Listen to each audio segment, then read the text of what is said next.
welcome to our 209th, 10 away from the big 219 episode. Man, I was just talking about the 219 episode also. Me and Bill getting it lined up. Getting the calendar set for the 219 episode. Oops, I want to show that on stream. I'll do that. The big 219 episode, 10 away. Not sure when we'll have it, but this is number 209. Remember, we are brought to you by the Contenders Wrestling Academy. So make sure you guys patronize them, thank them. What they just won something this past weekend, right? Like the defense slope duels. I think it was middle school duels. No, there's elementary, middle school. I can't. Yeah, they might have been both there. So that's pretty good, really good event. I think it's over like Toledo area. Maybe it's in Ohio somewhere. I think that it's been in Toledo, but it might be more Cleveland area or even like Cedar Point. I don't know where it is. I was busy at the Fort Wayne Snyder Panther Nation elementary duels this weekend. So is that what it's called, Panther Nation? Yes, Panther Nation.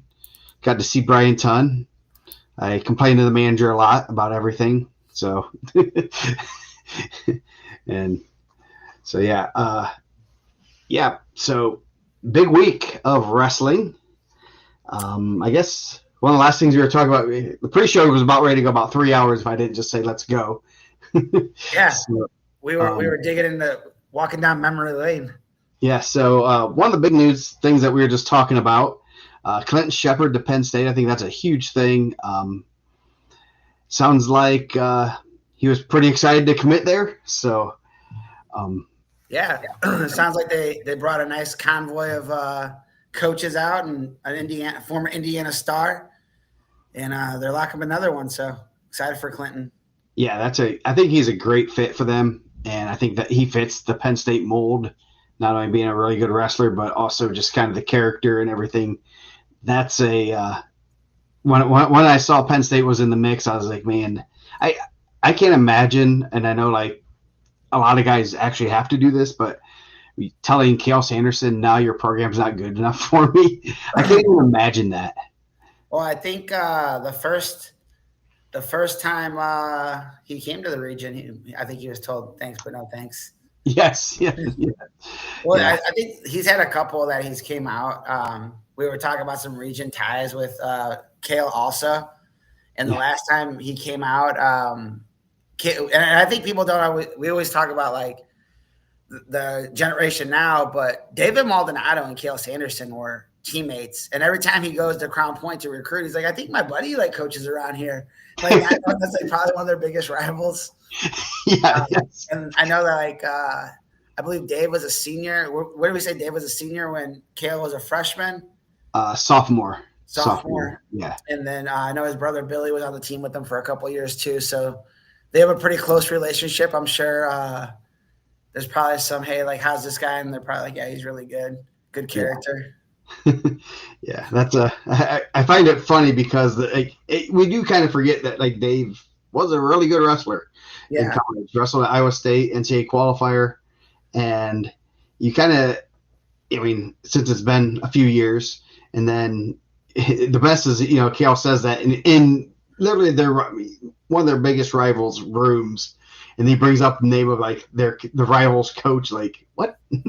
Yeah, and like I mean, the great dude. I know when Leroy was coaching at Portage, there was a lot of, and I think people knew that Leroy was really good. Obviously, probably not to the level that like people like didn't remember that he was a multiple-time All-American, like multiple-time semifinalist, right?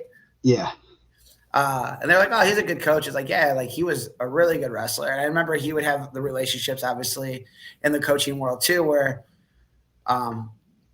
that's why it's always one of those things, like be a good dude, because those guys all know each other also. Yeah. Oh, yeah. I mean, like you said, I'm sure Cale might say, hey, is that kid from around your area? He's like, I get stuff from college coaches asking about kids. And a lot of the times they're maybe interested in a little bit of their wrestling skills, but a lot of times it's, have you heard anything that might make me not want to take him on my team?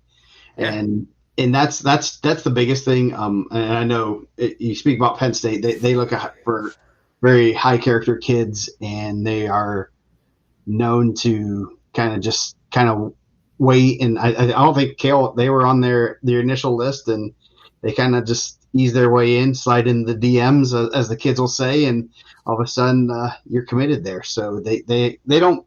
I don't know. It's a weird what they do. Whatever they're doing, the way they find their kids, they have a mold, and it's working really well. Well, yeah. I mean, they have probably 4 of the best 33s in the country. Yeah. And I mean, they all can't. And guys stay. Like, not a lot of guys leave, right? Yeah. It's not like a lot of guys that are sitting behind some of those guys are out the door. I mean, a little bit. I mean, more this year now with Taylor at Oklahoma State. But in the past, like, guys have waited their turn. Yeah. Yeah. So great program. Excited for Clinton. I'm talk to him probably this weekend. I'm sure that's a kind of a relief off his shoulders. Now he can just concentrate on wrestling. Got a big tournament this weekend. Yeah. Sounds like he'll be at 144 from what some rumors are having it. Some brains are talking about. So that'll be good for him. Hopefully, I'd love to have 3 or 4 Indiana Ironman champs. I'll take one though. I'll take one. One is better than 0. We have had 0 yet, and I think he's one of the better. He's one of the kids with the better chances of bringing back a title. I think he might have a Rainey in his weight too, so that'll be a fun one. Yeah, they wrestled before, right? I don't know. We've been talking about that on the board today. So did they wrestle in Vegas a couple of years ago? They might have. I wouldn't know offhand, but they're pretty good. Yeah. I know someone. I'm pretty positive they might be from Kentucky. They're saying, "Oh, Rainey's would win 4 titles." Yeah, yeah, they'd probably win 4 titles in a lot of states. Yeah, any state that doesn't have Jax Forrest or Bo Bassett, they're a favorite to probably win 4 titles. And maybe they wouldn't. Yeah. Joe, there you go. Joey has it. I'm pretty sure they wrestled at some point. So that should be a good match. I'm excited for. We'll talk about Iron Man a little bit later, but excited to see that. And obviously, congrats to the Shepherds. They're gonna, hopefully the flights to Penn State are cheap. Yeah, maybe they can get their pilot's license to fly over there. Yeah, I mean, it's not that bad of a drive, right? What is it to Penn State, you think? From Crown Point? 6 hours? Oh. I mean, I'm pretty close. I'm like 20 minutes down the road. Add about 2.5. 8 hours? It's 8:40. It's like one road though. It's basically 80-90 all the way there. Get to go see through Cleveland. Yeah. No one vacations in Cleveland. So. Yeah, it's 9 hours and 8 minutes for me. Yeah. So yeah, that's a let's see, from Fort Wayne. It's a little bit. I mean, we went out there. They great ice cream there. So that's 6 hours. It's 2 hours less. 6 hours 40 minutes from Fort Wayne. So it's a little bit of a haul. Yeah. So I mean, get pilot's license and you can just take a day trip over there or whatever. So I mean, they wrestled in the Big Ten. Maybe they'll be at Northwestern, Purdue. Yeah. They'll be closer when they wrestle in Iowa and stuff. But no, that's pretty cool. And we don't usually have a lot of juniors commit, but he obviously has 2 more years left of wrestling. He's barely dabbled in his junior year of competing, so that'll be fun. That was one of the biggest newses of the week. Wrestling wise, how much were you able to see, and anything that stuck out to you this weekend? I was coaching in Iowa, and my phone was going crazy. I was getting a lot of updates from across the state. So I saw, some of the stuff from the Harvest Classic, obviously. Like, there's a lot of region teams there. Shout out to Hanover Central coming out and winning the Harvest. Coach Bradbury.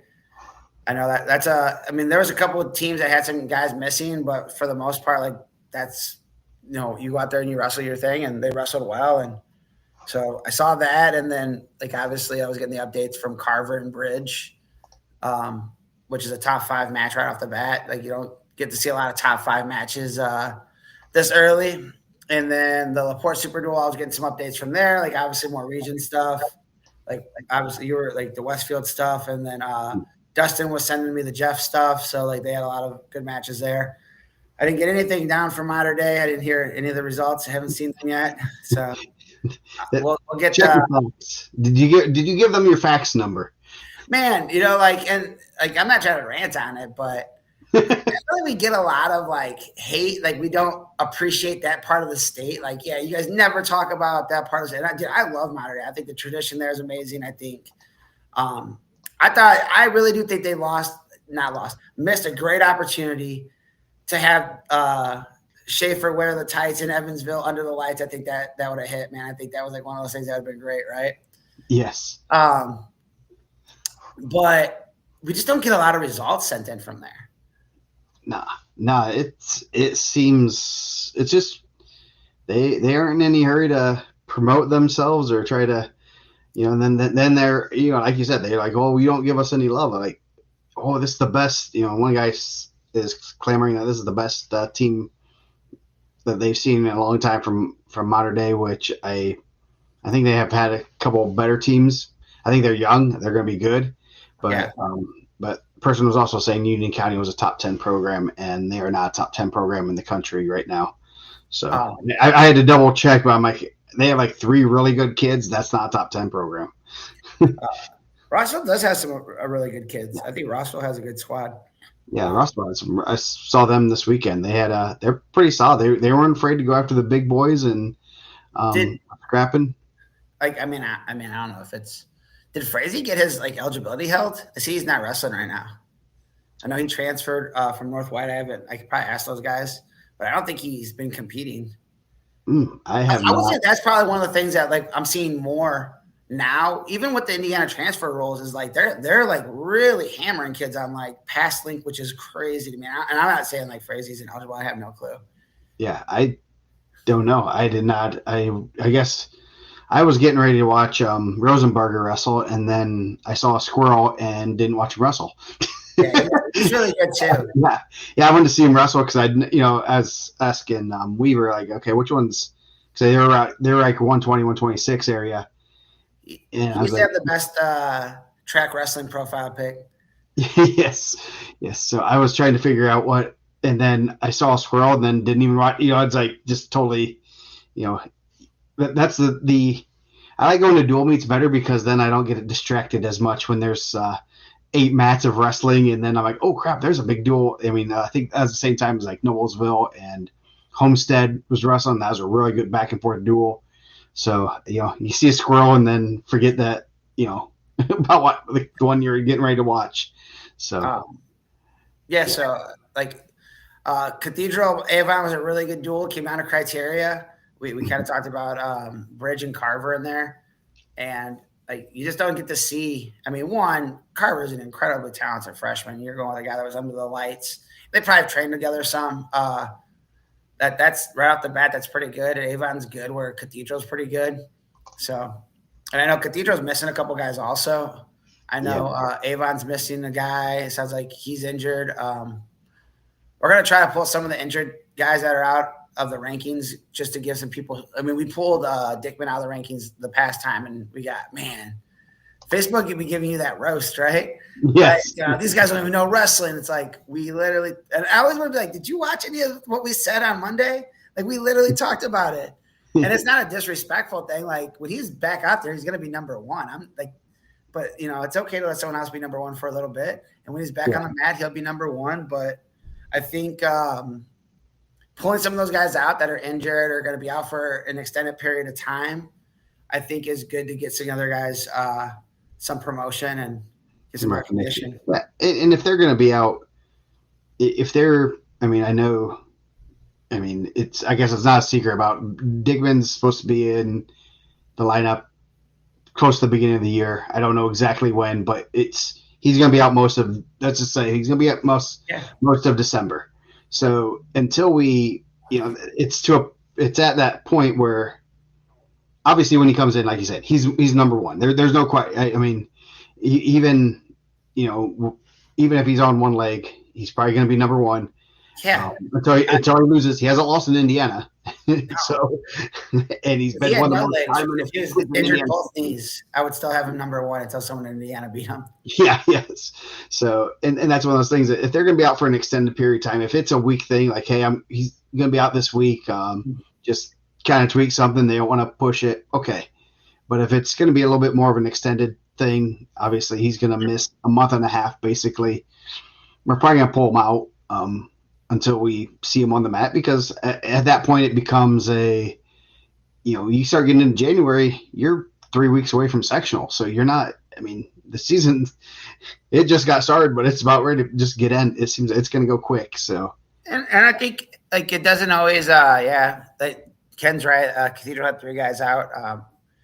At least 2 of the guys really impact guys, and then Zaransky's out too. So, tough spot for those guys. I mean, bigger, like they're pretty strong programs, so they can have the depth. I was talking to Hawk about that, about the differences between being at Hanover and being at Crown Point.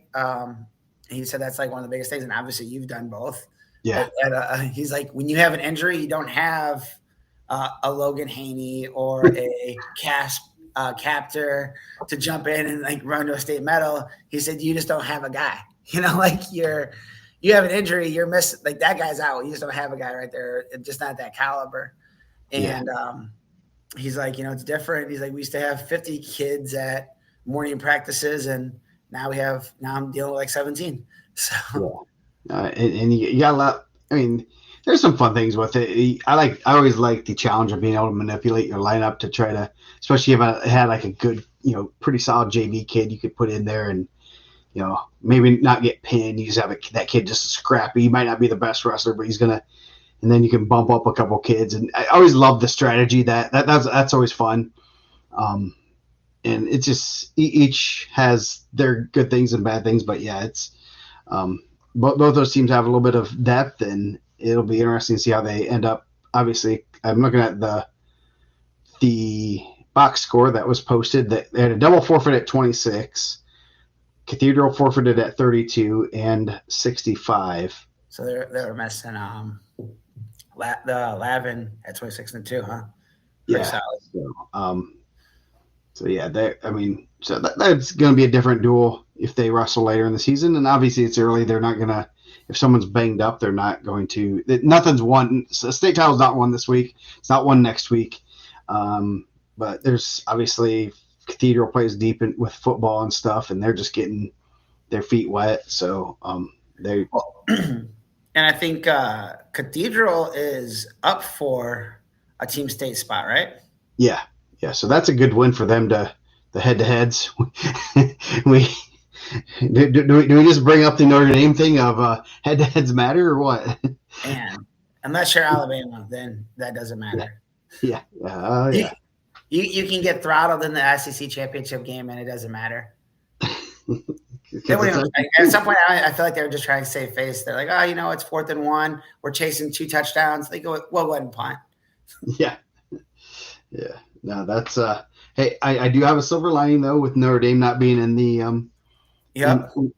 in the playoff. We guarantee that we will see Vinny Freeman. I won't guarantee anything. I'm not going to guarantee anything. Like that's still my family vacation time. Maybe that's why Notre Dame declined a bowl. Maybe they're going to Hawaii. But he does have the opportunity to finally compete at the Al Smith. Well, he competed last year too. Yeah. So, but you could see a number 1 versus number 2 at Al Smith. So, I'm looking at I'm a half full type of guy. I'm half full. So I'm looking forward to a possible number 1 and 2, and I'm sure there's more, but I know the number 1 and 2 now are likely. Let's see what it will be. The we're jumping ahead a little bit. And that's 1, 2. Hanover Central's at Al Smith too, right? Yep.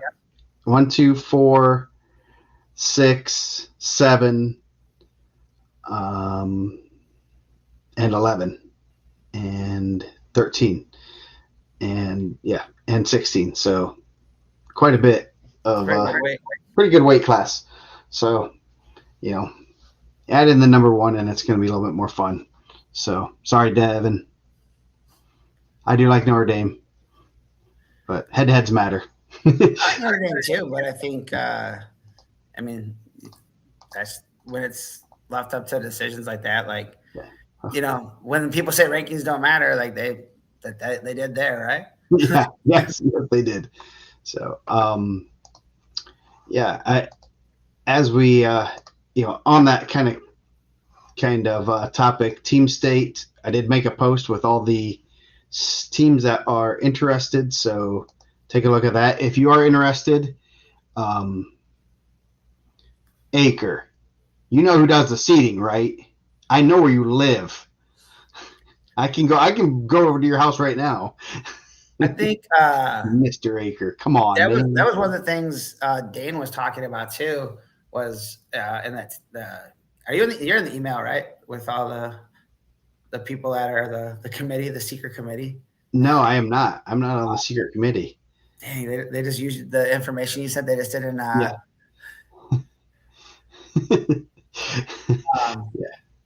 No. I updated the list a little bit because I see Franklin Central. He needs to know one team said that they are backing out, but I'll make sure I message him. Well, I think that like if you're interested in that, make sure you're sending your results and make sure you're posting your results. I think that's like one of the big things too. I know Dane was talking about that yesterday on the Dane and Rex show. Yes. Was that everyone's supposed to be using USA bracketing as this, way to like get the seeding right for sectionals, and it doesn't seem like everyone's using it or not using it correctly. No, they're not. So yeah, I think there's a little bit of a learning curve. My daughter was actually putting in Carroll results today at practice. So I think there's a little bit of a learning curve. So hopefully gets learned, and it is. I will, I'll give the coaches a little bit of grace. Not Harper. I will not give Brad Harper any grace, but they will. There's a little bit of a learning curve, and it's really this is the first big week of wrestling, so they're probably oh crap, this is what I got to do, and this is very new. Well, and I think that, and I know Dane's kind of said it in our group text. I'm not gonna like say who did it or who's not doing it, but like there's still coaches out there that are like, yeah, I just don't want people to strategize against us. Like, I don't know. We kind of talked about it last week, but like, just go out there and wrestle, man. Like, you better coach. That's a fun about coaching is the challenge that I'm gonna try to figure out a way to beat you guys. That's why we coach, is to figure out a way to win. And you're not gaming the system. Guess what? Everyone knows your kids. I can look on Track Wrestling, USA Bracket, whatever, and find out a boatload about your kids. Guess what? There are videos everywhere. Yeah. Also. Peyton Richards. That was another one. Peyton Richards getting pinned. I didn't have that on my card for the weekend. Yeah.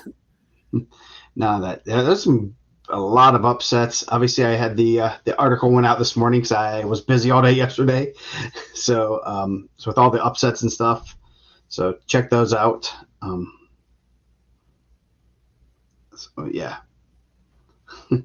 That should be lots of upsets, and there's going to be a lot more this weekend. So excited for that. If you're interested in Team State, there's an article. Check it out. They know Tajon's out there, them streets. John Morgan, Salem. Yep. Make sure. I think Dane did update the teams who are interested, so there's a whole page of you can see who's interested, some of their big wins, if they've put in any wins. Like I said, people are kind of figuring some things out, so don't be too. Hopefully, in the next few days, we start seeing a lot more results and people kind of getting things in. Hobart hasn't wrestled any duels yet. I know. I thought one of theirs got canceled, and they were at the Harvest. Okay, yeah. So they had Griffith and then Wheeler. Okay, because I know Zach's usually pretty good about that. That's what threw me off. Zach's good about it, promoting his programs. That's one thing I can count on Zach for. But I was like, man, they're 0-0. Yeah, very, very good at promoting the Hobart Yeah, Breakers. they always have good graphics and everything. So that's just looking over there. But some good teams there. You can, I mean, maybe I did offer that we should have like a board vote for the they get, the teams on the vote in. If a team gets the most votes, they get an extra vote in the vote in from the fan vote. I think that'd be fun. I think that'd be fun. Yes. Cape Urania had a good weekend too. Lowell and Hobart on Wednesday would be good.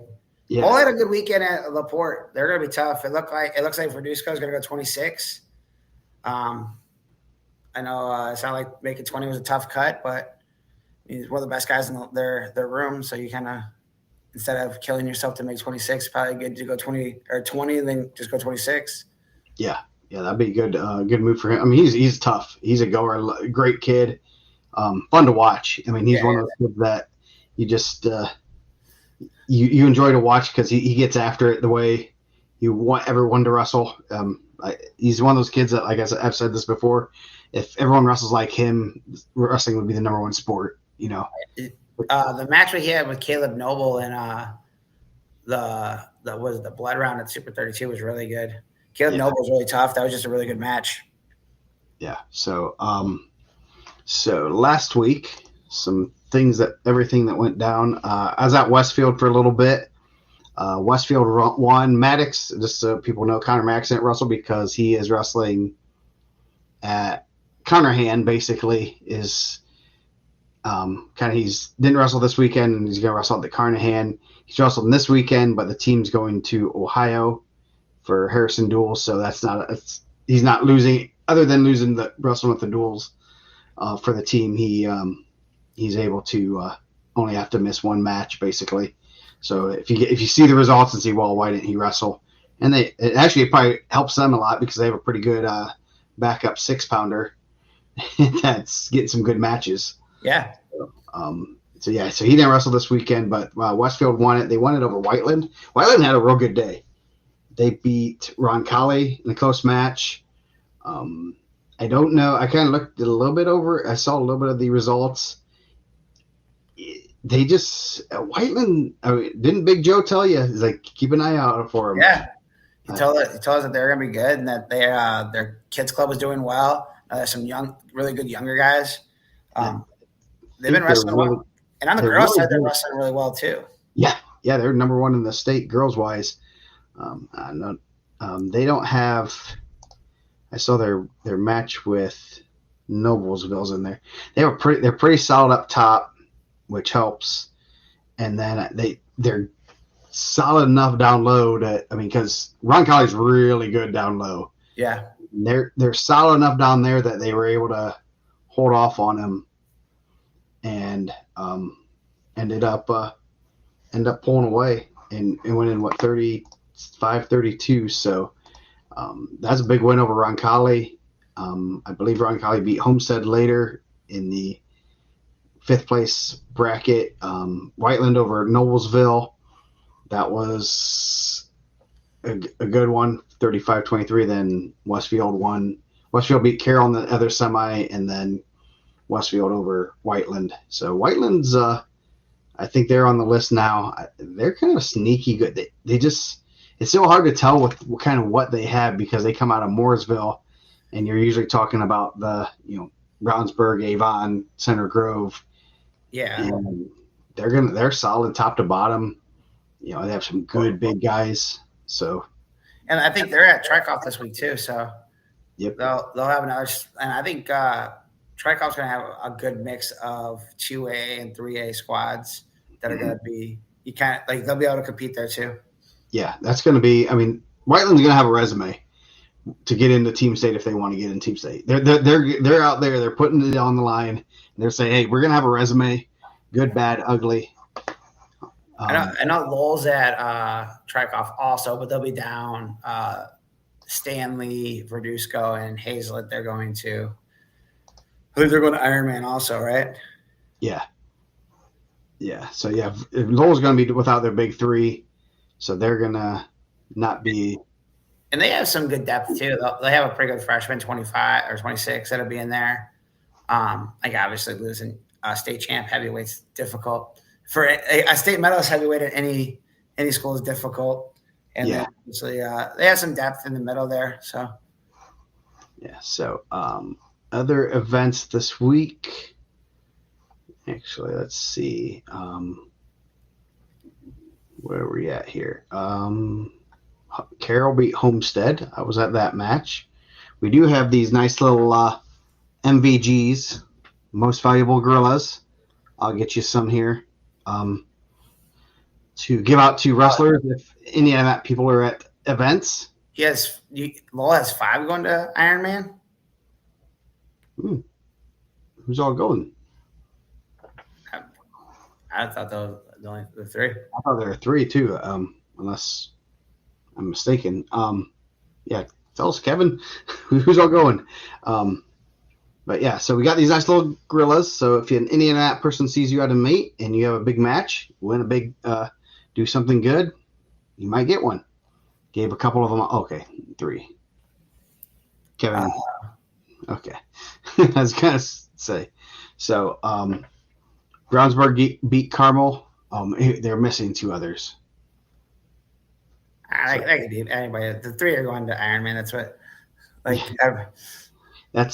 That's the old Penn move, right? Yeah. Yes. Yeah, that's the old. But yeah, well, we don't have our full team. We're just gonna wrestle. Yeah. So last week, let's see, Portage competition for trades. That's pretty cool too. Oh, nice. Hey, good stuff. New Pal over Fishers. Let's see, any other big ones? Looking at the dual meets, nothing too big. So we had, obviously, I talked about Westfield, the Jeff Duels, Shamrock. Let's see if there's anything else that was kind of big there. Obviously, the Harvest we talked about. Big week. Everyone was wrestling, so get your results in.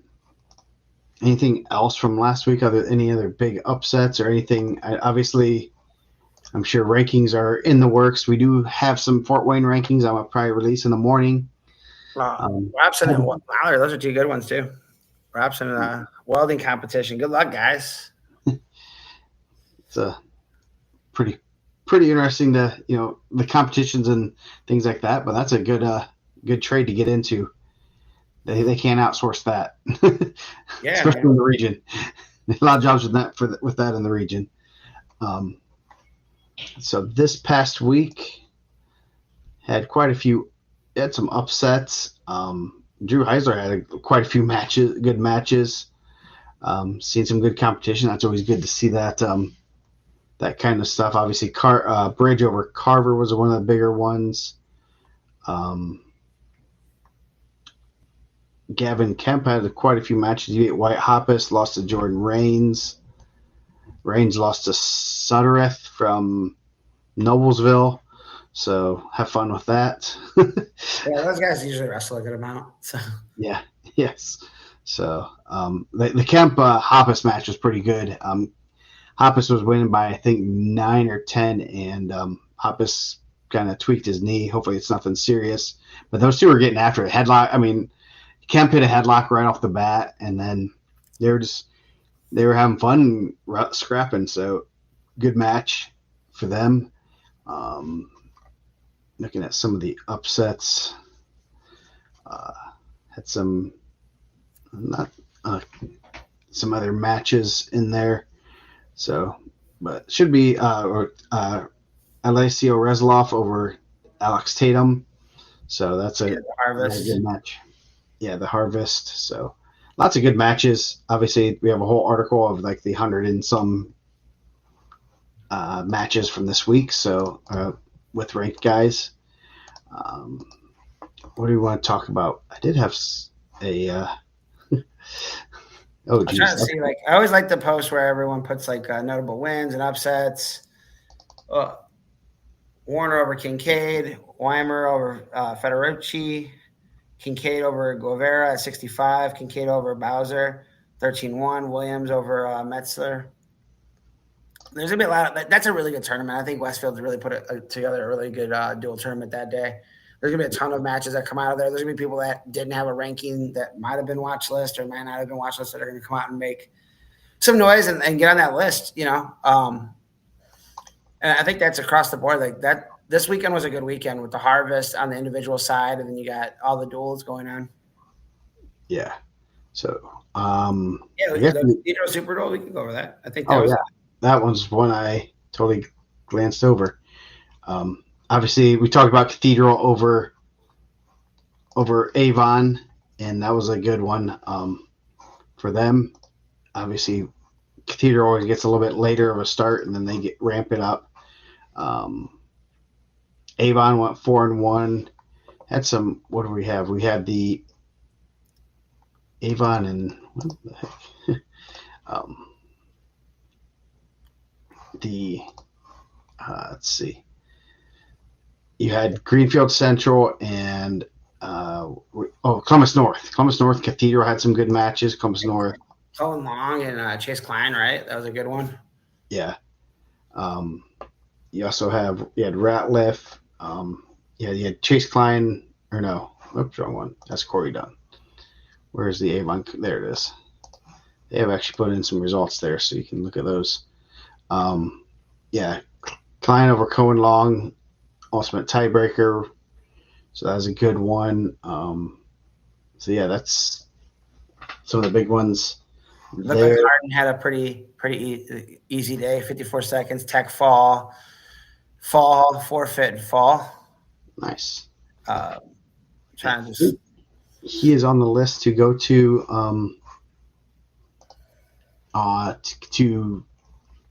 Ironman. I know football and stuff. I'm not sure if he will be going there, but I guess we'll find out here soon. So Ethan Bayless, who had a really good IHPO, 5-0. I know Griffin Larson. I think he was also 5-0. His USA Wrestling bracket picture, pretty good mustache going there. Yes. So, I thought we were gonna have an Asher Ratliff Griffin Larson match. I don't think that happened. No, he went 75 in that one. 175 a couple times that day. So I think that's pretty much it. Let's see. Harden is not going to Ironman. I guess not. So I guess we got word. I think Carver might know somebody. Jackson Lavin 5-0. Yeah, they have a lot of over there. So I got the lowdown on the Cathedral lineup. They said someone gave me bad information. So. Who gave you bad information, Carver?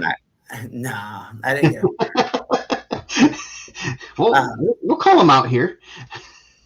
And I mean, just individually, and obviously that's a day of duels, and you're getting matchups. But you have some really good individuals at the Cathedral Super 6, and it's always good.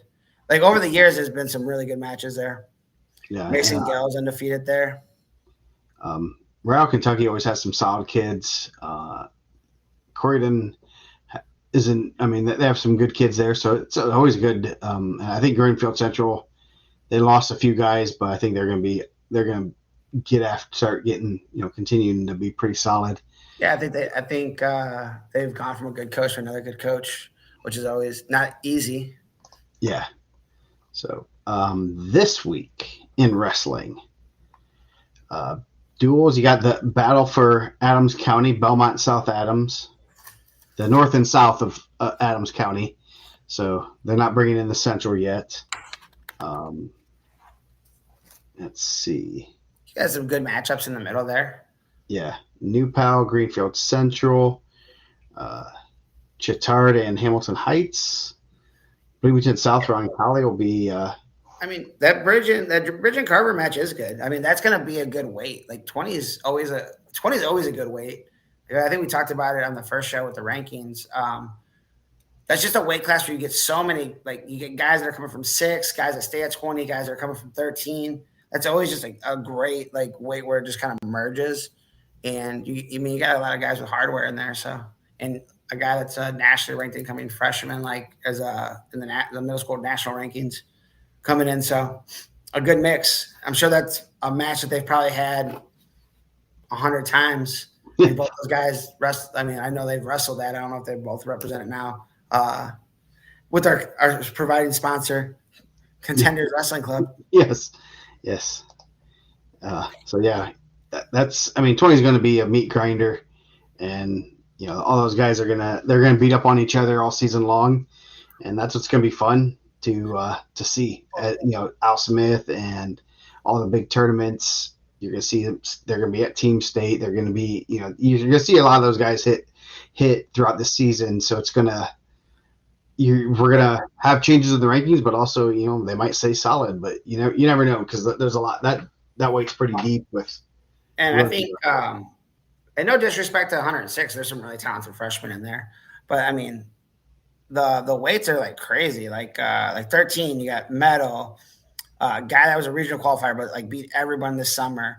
Medal, runner-up, Medal, qualifier, really talented freshman, couple-time qualifier.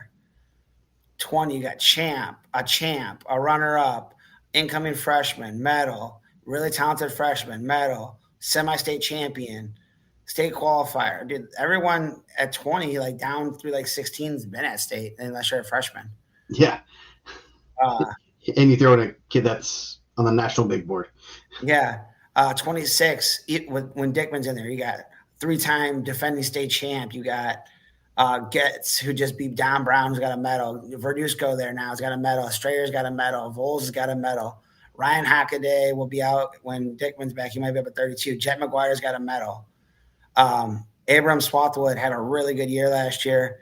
Probably better wrestling up. Dallas Rosenberg, a really talented freshman. Eli Olge got a medal. Matthew Baylor got a medal. Like, that's pretty good. Like, I mean, that's almost every weight. I think we said it at the beginning. Like, there's a lot of weights that, like, you're the top 5 to 10 guys have state experience. Yeah. The state's getting better, I think, with like the RWAs, the Contenders, Hot Wrestling, Mauer Coughlin, on top of like the regular clubs, like your town clubs. Midwest does a really good job. Obviously, like they're representing at the highest level. I'm sure I'm forgetting Red Cobra. I'm sure I'm forgetting somebody, but I'm not trying to be. The Fort. Warriors. Yeah. Which these guys are getting so much better. Like, just like get in the room, that it's making the state as a whole better. So I think I'm for it. But 32, you got medal. Really talented qualifier. It sounded like he just gave Rainey a good match.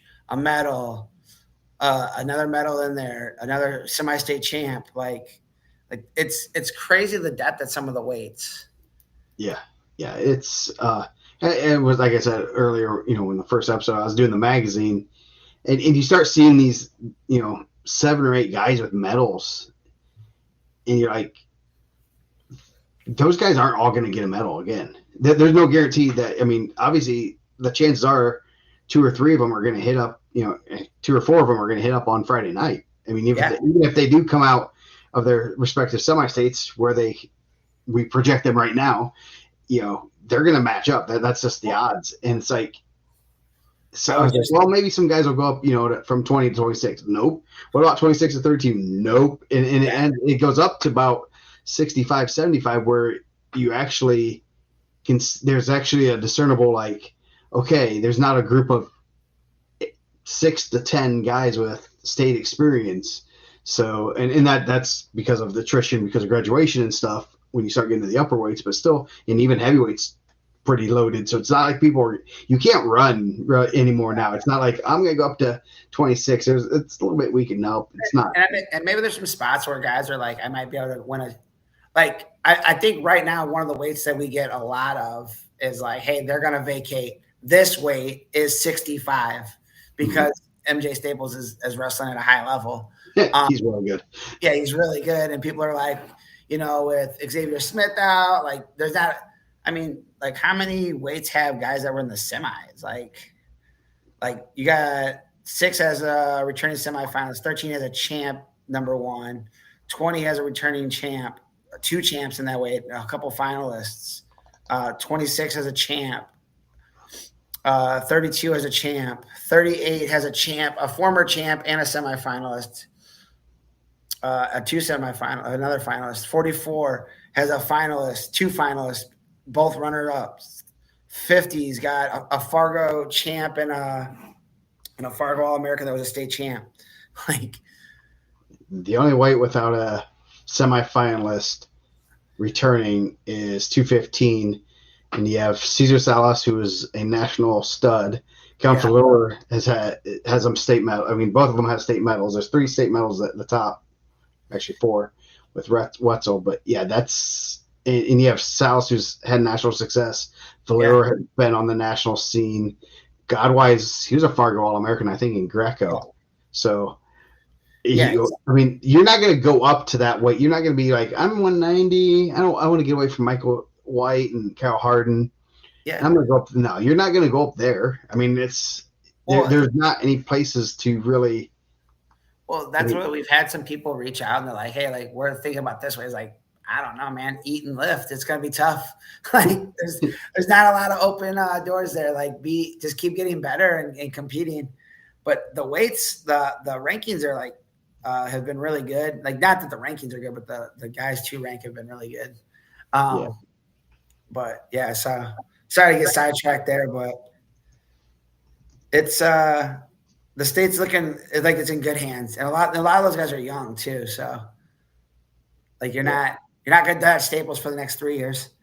He's not. I mean, yeah, you gotta figure it out. And I mean, you look at some of the just where people are and stuff. It's gonna be, it's gonna be fun to watch. A lot of these guys are going to hit up and to get, and you're seeing the depth. And I think that goes to a lot of, there's a lot of credit that goes to a lot of kids and parents and coaches that are putting in the time. And Indiana's, they're getting there to be national. I think last summer, I mean, I guess we didn't really talk about this the first episode. We were top 8 in both juniors and 16U's national duels, which pretty positive junior wise. It might be the first time we've ever been top 8, and it was if it wasn't, it had been 20 to 30 years since we've been that high. But doing that is pretty impressive. That's kind of putting a nice stamp on what we're doing as a state. And then we had a really good Super 32. We had a good Fargo. It's one of those things. I think Indiana is in a good spot. We just need to continue to stay there. Someone was saying they were like a top 5 state, and I'll say we're not a top 5 state yet. We creep into that area every so often with like in an event, but I think we still need to be consistent to be like in that realm of top 5 to 8 states. I think we're more 8 to 10-ish, 8 to 12-ish. It just depends on the year. But if we can stay where we are right now, we'll kind of solidify us in that little bit lower area. That was one I missed. Elite Athletic Club, Kevin's club. So that's another club in the region that's putting in the work. Yes. Yeah. So Indiana's getting there. It's about consistency. If you look at the top states, Pennsylvania, Ohio, New Jersey, they're always at the top at the big events every year in, year out. We'll have some off years and some good years. It's consistency. I think Indiana's in a good spot. I think we have a great group of young kids.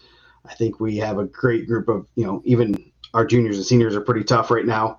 So I think we're in a good spot. It's just a matter of, what's coming up through the pipeline with our middle school right now, and what those kids going to be able to continue that trajectory that the current high school kids are at. And I think I've seen some kids I think we have a good mixture. So it bodes well for the state.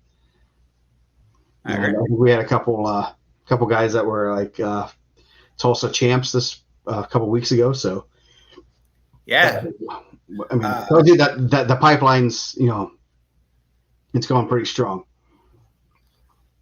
So okay, back to this week. Yeah, got some good duels going on. Bloomington South and Roncalli on Wednesday. Center Grove and Cathedral. Well, that should be a good one. There'll be some good matches in there. Yeah. I mean, down low, you're going to have some really, really tough matches. Yeah, that should be some good matches there. Homestead Prairie Heights. No, Avon Brownsburg is on Wednesday. That'd be a good one. Yeah. I mean, you have a couple state championship rematches, right? Yep. New Haven and Garrett. That'll be a good one. Two good teams in the rankings there. That's Wednesday. Mater Dei Memorial. Lowell Hobart on Wednesday. Man, I'd like to be in Portage Maryville Wednesday. Man, I want to be in like 12 different places at once on Wednesday. Definitely some heavy hitting matches, man.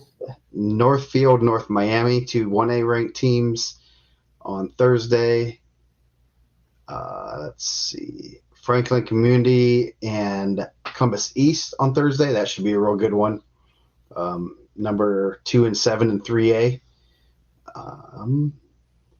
And then that's the big duels.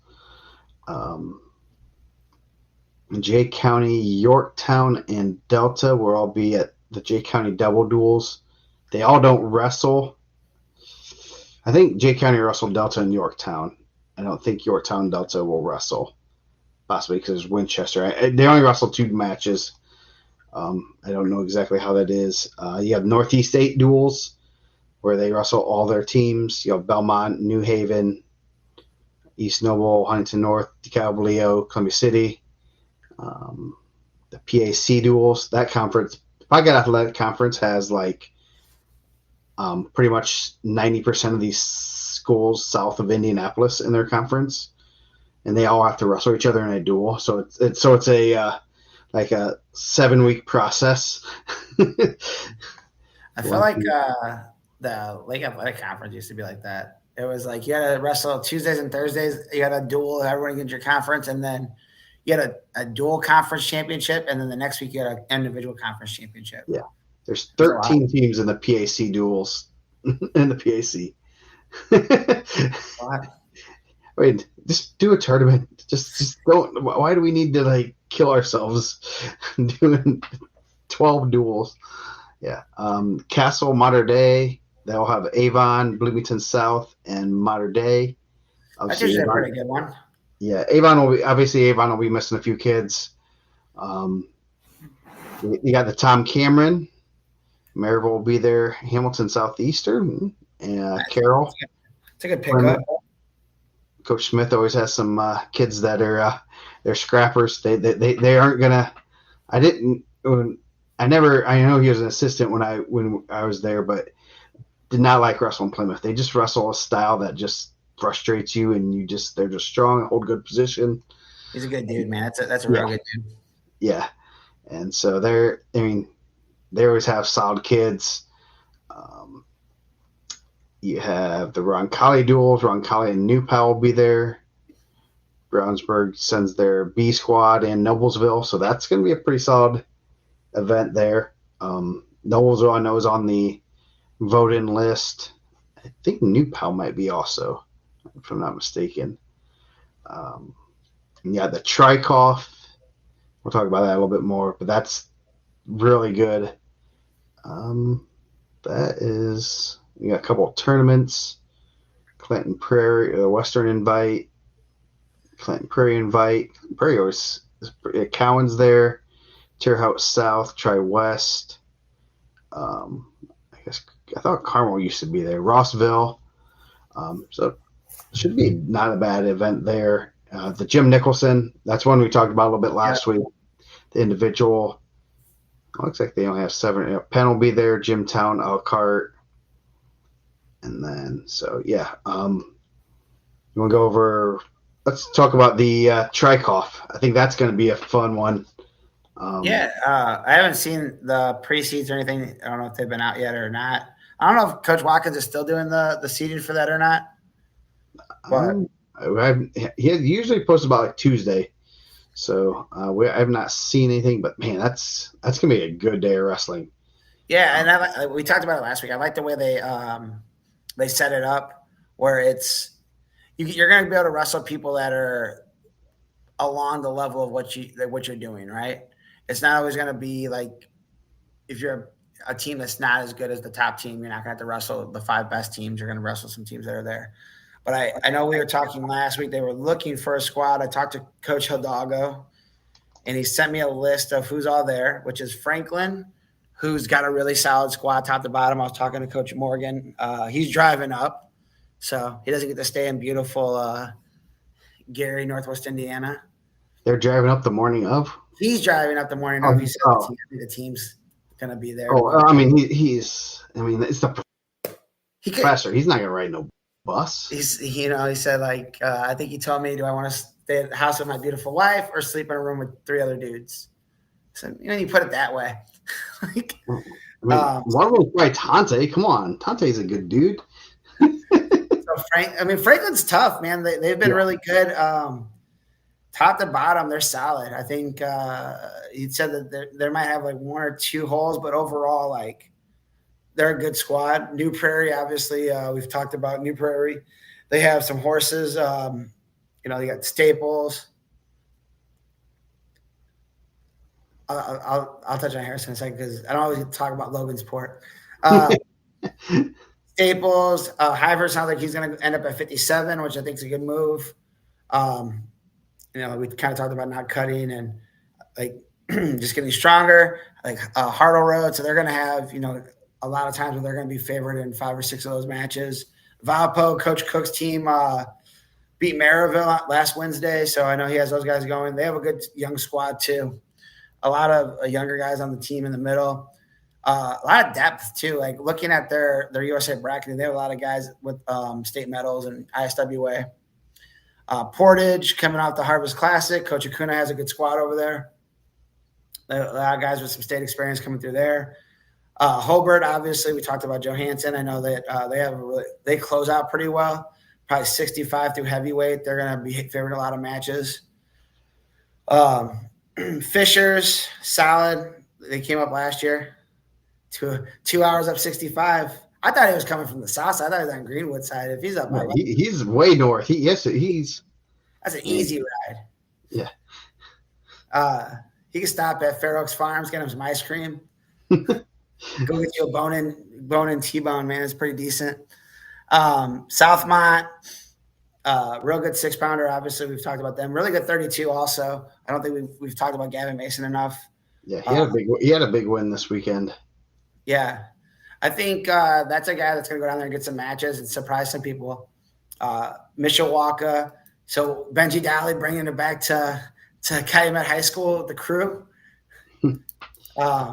South Bend Riley, Michigan City. I seen Isaiah McWilliams in there. They have a good 215, good heavy. Lowell's going to be a little bit down. Sounds like they're going to be missing like a handful of guys. Missing 5 guys out of anybody's lineup is going to be tough. 6-pound T-bone. Rochester, obviously a really good squad. Top to bottom, they're pretty good too. There's still a couple guys I haven't seen in their lineup. I don't know if they're there or not. Sounds like Travis Horn's trying to set up a meet and greet on Friday night. Lake Central, real solid, always solid. Cruzaweta at 13 is going to have tough for everybody. Whiteland, we just talked about, obviously a team that's coming up. Hanover Central just won the Harvest. Those guys are battling, man. I think that they have a good system where another guy that probably doesn't get as much credit as he should collegiately, Andrew Bradbury has a very good collegiate resume. I was a very good coach out of state, came back, was at Portage for a couple of years, took over the Hanover Central job, brought on Bill Hawkins, who's a really good coach. Brandon Lopez is over there from Lake Central, and then Calumet to close it out. So good day of duels. Hawkins killing it, man. He's a motivator, man. And I think like just Cedar Lake's like a scrappy area. I bet if you talk to a lot of guys from outside of Indiana, they're probably like, man, Stefan Michik, Andrew Howe, those guys all, Ashton Matua is an Olympian. Those all came from the same high school. How many state titles have they won as a school? Yeah. The Petrovs. But I think that those guys are going in the right direction. Like just the way that they scrap, I think is like just it'll help you turn the corner. And I always like it because I think I remember Vince told me one time there was a team and they were pretty solid, and early on, like you can grab a couple teams on the main floor that are probably they're going to be in the wrestling room. It just happens. Like there's going to be a bottom four, and he's like, look at that team over there. They're trying to they're acting tough, and I think they ran into a pretty good Portage team. He's like, the problem is that those guys are really tough. Those guys are from somewhere else, and they have to come up here and wrestle these dudes. That this is what they do. It's going to be region, and you're going to get region officials that are going to be quicker with stalls. They're going to be a little bit. I mean, a lot of these guys in the chat has probably wrestled the trike off. It's not easy. There's not you're going to come out of there hurt. You're going to come out of there beat up.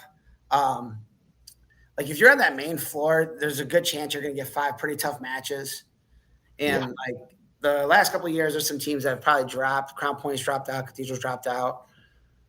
Floyd used to be in, but they've done a good job of reloading that tournament. And it's just going to be a day where you're going to have some guys that you're going to leave that match feeling like you've been in a fight.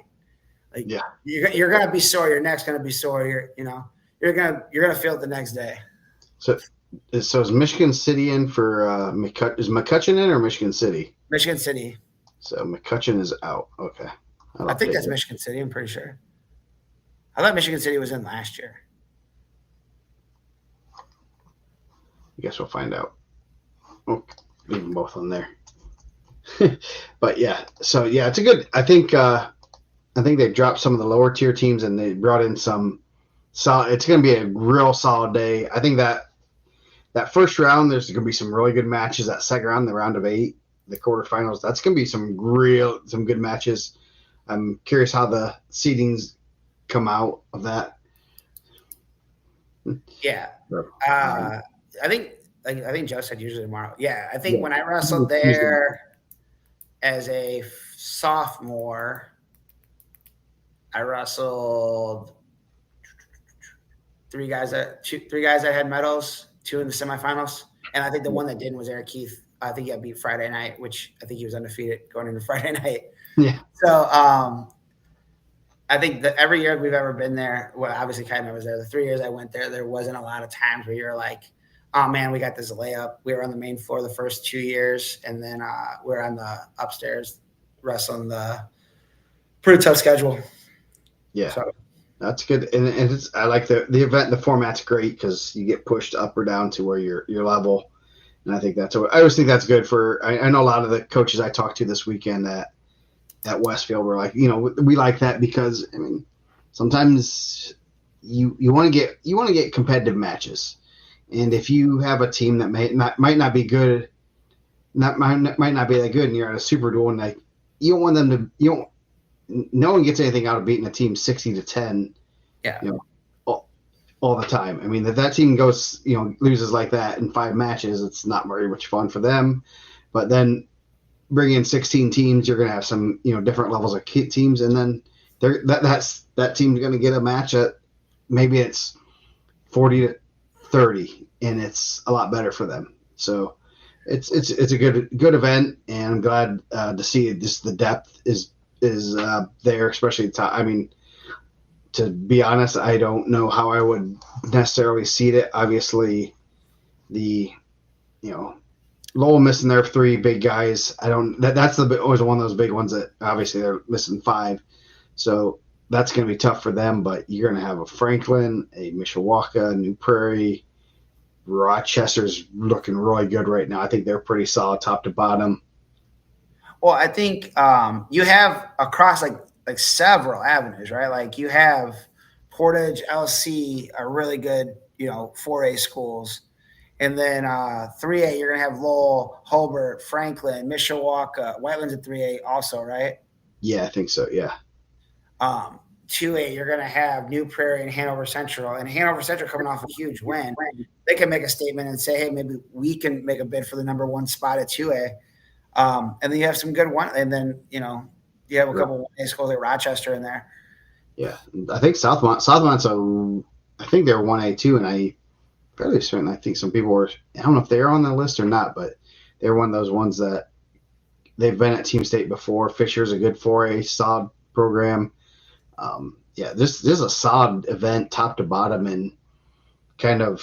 I'm trying to look at this. Who would you put number one?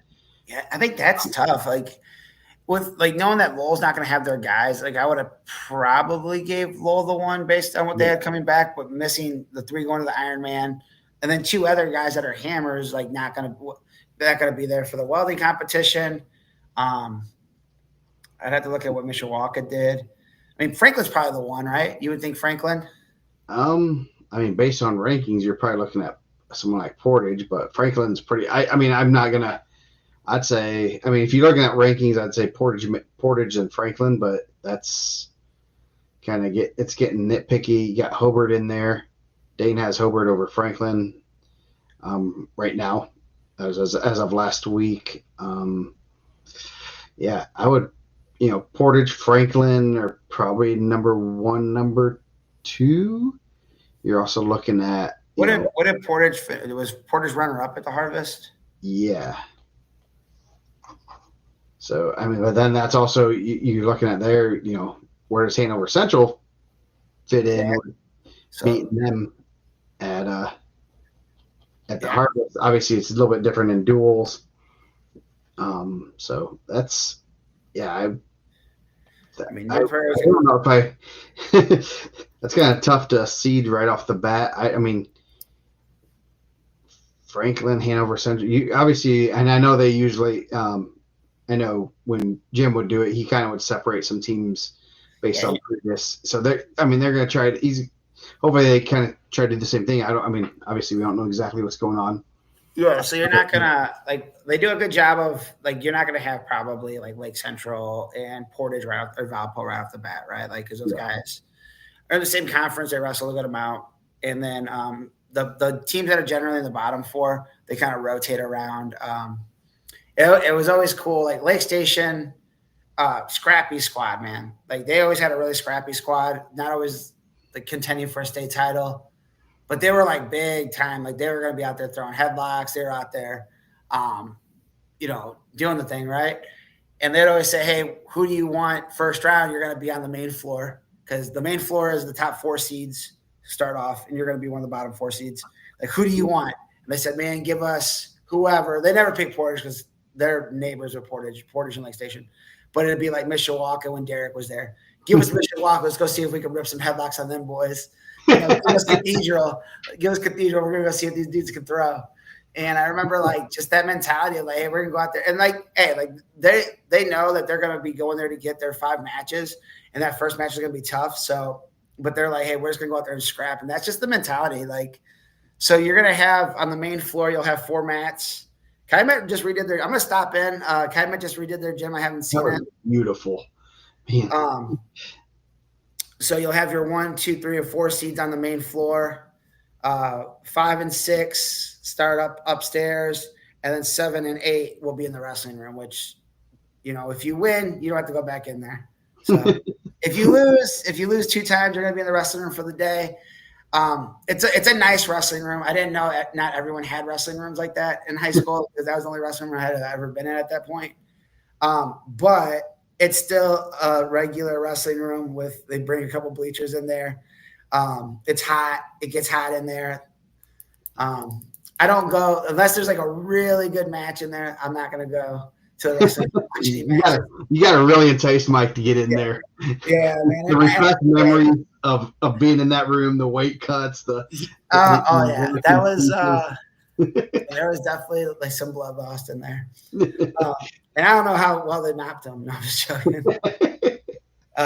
So yeah, it's definitely locks in the smell a little bit. So that's one of the cool things I like about that's one of the lures of the Tri-Coff that you don't have at a regular tournament is where they put everybody, and it's and you always talk. You don't want to be in the wrestling room. Yeah, they if you're gonna go there and your team may contend for the wrestling room, I'm not gonna say yay or nay. I would bring a small fan, air yourself off. I would bring a extra cologne or not extra cologne, extra deodorant. And cologne. Yeah, and cologne. I mean, don't overdo the cologne. 2 dabs is enough. You don't want to but some kind of fan. Get there early. There's only like some small bleacher chairs. So, yeah. And then there's like 2 doors you can kind of stand in there. Not a lot of room to warm up in the hallway, but God bless the janitors, man. After that tournament, those like any type of wrestling tournament, but I remember like we had really sweet janitors that worked at Calumet when I was there, and these dudes would just wreck these bathrooms. And I remember thinking, like, bless your guys' heart. That's the word. Wrestling tournaments are. Oh, I can't even imagine. Like you imagine like the Coliseum and stuff for IPO and just right after weigh-ins and terrible. Yeah, not eating right, getting a gut bomb. Yeah. Yeah. So I mean, track off. I mean, it's tough, and I like the way it's got. Like, so if you wrestle on the main floor, you move upstairs, and if you move upstairs, you lose there, you end up in the room. So the bottom 4 will be in the room in a kind of a round robin. If you win 1, you'll be up on the brawl behind the wall, which is they have a set of bleachers. They have 2 mats up there, so you'll wrestle a round robin with those guys, and then you'll have 1, 2, 3, and 4, and 5, 6, 7, 8 will be on the floor. Yep. So great day of wrestling, and there's a great Long John Silver's across the street. Ooh, Sharks. Right there in the parking lot. I'm trying to think. I know they got a bunch of food trucks over on the corner of Burr and Ridge. If you want to get crazy, go up to the Northern Indiana Hard Rock. I don't know why they didn't just call it the Hard Rock of Gary, but it's right in Black Oak. You can go see. Where's Horn's meet and greet? Is it going to be? He doesn't want to go Black Oak. He said we're going to Hammond. We're going to go to Byway Friday night. If you guys want to come hang out. You're not going to go where Artie's playing or what?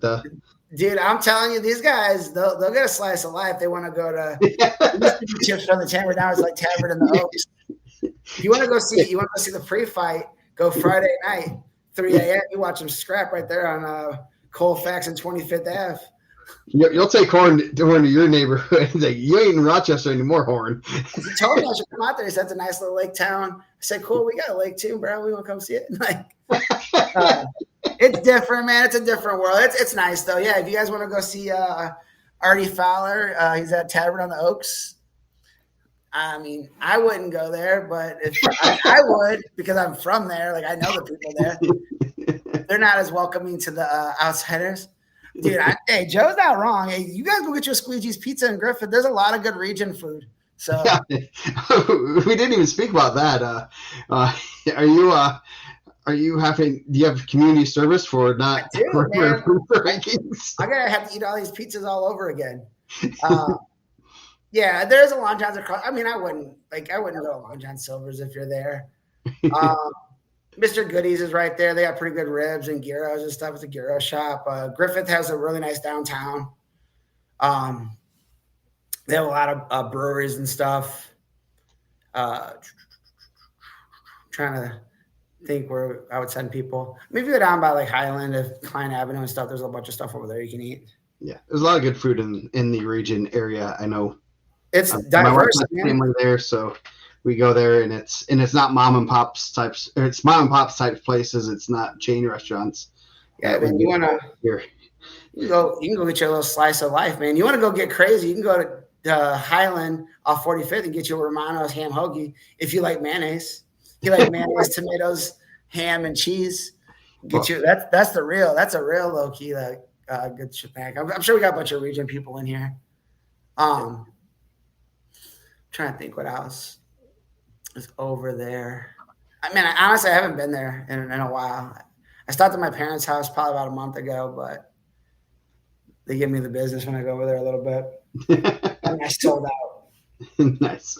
So, the other big event this weekend. I forgot. We do have the ACAC duels, the World Championship, South Adams Central, Jay County, but Iron Man. So I will be heading over there Thursday night. Wrestling will be Friday. Usually starts early. Go to Lango's. Get Bill Smith, aka Bill Smith. Go to Lango's right across from. I did get some heat for not putting Lango's on my top 5 pizza list. That's really good. Downtown Highland Langles. You guys want to get some really good wings? Go to Bridges Scoreboard. That was like the spot that you'd have to sneak into. That was like the bar club, like when I was in high school, that everyone was trying to get into. And they got good chicken wings. Nice. Right there at Broad Street in Griffith. Bridges Scoreboard. You guys go there. Those guys are good people, and they support Indiana wrestling. You might see Joe Reitz there.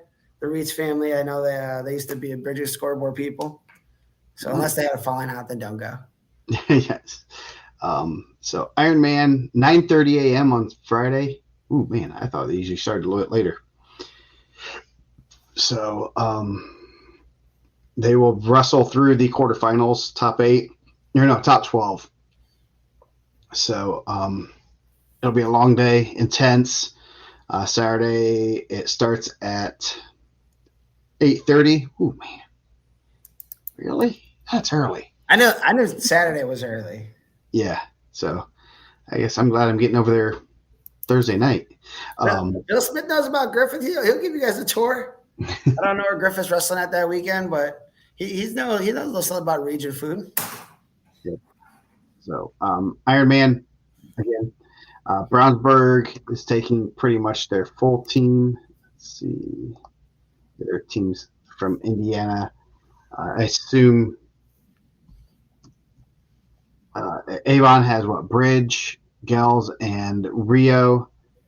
Cathedral will have Carver. Center Grove has the Browns and Hornsby. Lowell will have their 3 studs, Verduzco, Stanley, and Hazlett. Excited to see, it's always good to see someone like Hazlett, who heavyweights don't always get to see the best competition. Crown Point, I'm pretty positive they're taking their full team, if not everybody. Jensen Boyd from Delta, Lawrence North, Mikey White, and then Westfield will have Connor Maddox. So they're going way down south to Bishop Chatard. Chatard's having a good little dual tournament. They're trying to, have the, one of those something where they can get team state teams to kind of compete and earn a spot. So Ironman, tough tournament. Excited to see all the Indiana guys there. It's always really cool because you're representing not only your school, but you're also representing Indiana. And it was pretty cool last year seeing some of the Indiana kids kind of cheering on the other kids in their matches and their big matches. And the Crown Point and Brownsburg, they are rivals, but in those matches in the blood round stuff, they're cheering for those kids, and they want to see the other teams have success and the other kids have success, and it's pretty neat to see as a fan of wrestling. It's Indiana comes together, and you're basically wrestling for Team Indiana at that point. And I think a lot of those guys have grown up on the same teams, wrestling. Those parents are all pretty close. Like the high school, they want to win, but man, we're out with those guys. We know that they all like each other. They're all trying to hang out. Yeah, unless it's right after state, because then one of them is not happy. We did go to some sad after parties. Bringing down my vibe. So, great event, and it's gonna be well ran. I believe. I don't even know if it's on track or flow, or it's on flow. I assume it'll be on track. Or their new next gen, which is an absolute cluster of a thing. So check that out this weekend. I'll be putting stuff out there as we get information, try to figure out the best way to. The Twitter is probably the best place to get kind of a little bit more play-by-play. But I'll be trying to keep up with all the Indiana kids, and it's a lot of wrestling, just super intense. It's crazy. First, this will be is this the 3rd or 4th year? I think it's the 3rd year. Or no, it's 4th year because Dickman was a 3-time placer now. Or he was a 3-time placer, and he wrestled there his freshman year. So this is their 4th year, and it is pretty neat to see. The first year we went, it was one of those things that we didn't – it was like, man, Indiana versus Blair. You never thought, a Brownsburg versus Blair or Crown Point versus Blair would happen, and you see those types of matches. and you're seeing like Wyoming Seminary, Stillwater, Oklahoma versus Crown Point, that kind of stuff. It's pretty neat to see those, our guys wrestling with the top teams in the country. So. Are the only two returning placers from last year that we have are Bell and Duck? I mean, I'm assuming Dickman's not going to wrestle. I'm sure somewhere Don Moretto is really excited that Revan Dickman's not wrestling this weekend. Yes. I believe there are only placers returning. And then Caesar made it to day 2 last year, right?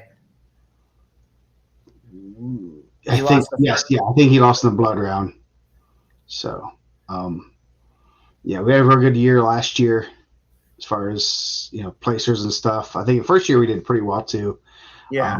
Second year we were okay. I don't think we didn't have the hammers. I think this year's going to be it's going to be I mean, it's always tough, and is Kressel wrestling in it? No. As far as I know, he's not. Because Iowa can't go there. I think they have a little bit more of a travel restriction. They have something you had to touch. They had to be touching the state, right? I believe they have something that they can't go too far. They can come to Indiana, but I think I don't even know if we could go there for their. I know we could get to Indiana within the 300 miles. I don't know if they would allow us. So So because Michigan has something like that too, right? It has to be touching.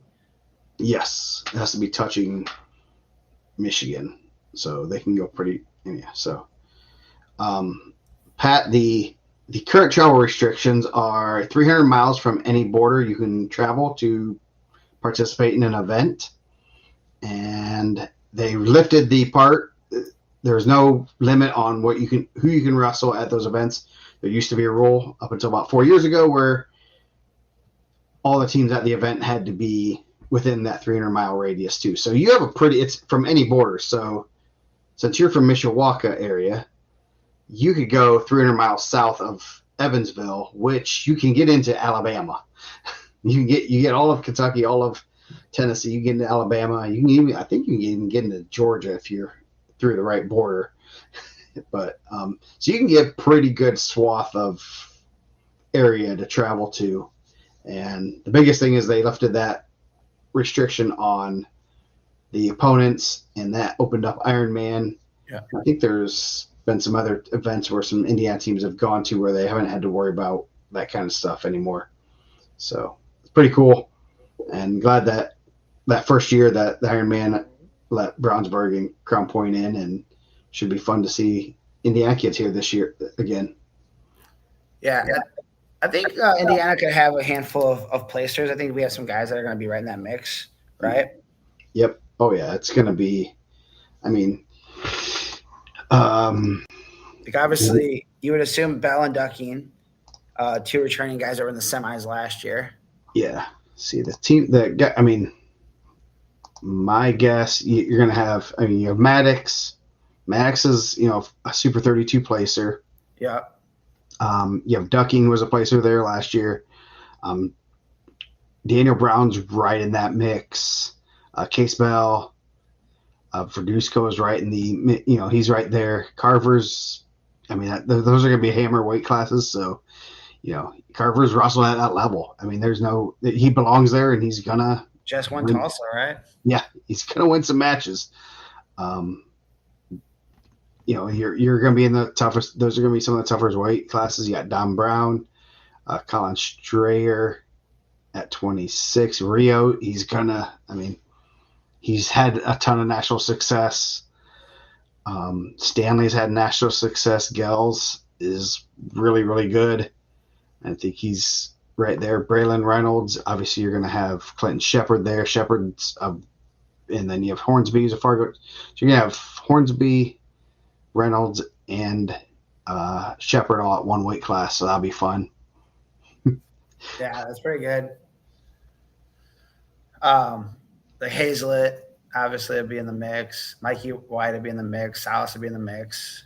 Mm-hmm. Those guys will be up there. Dude, why isn't Jacob Reynolds at the Ironman? Nick, dude, he's going viral on the Twitter sphere. So yeah, interesting. Yeah, Kevin, I know that Iowa has some I think like Mike said, They have to be touching. But that's where the Illinois teams can go to the Donnybrook. Yeah. But and then John Hook, I believe Indiana can get. I think we can go to the Power. I think the Powerade is like 280 miles, 290 miles from a border. I think I put it out there one time because you can get into like Pittsburgh and you can get just far enough. And I think you can get to Powerade. I think that's the one in Pennsylvania that you can get to. So it's one of those things that you could get into an event like that, and which is pretty cool for Indiana now that we can go to events like this and that stuff.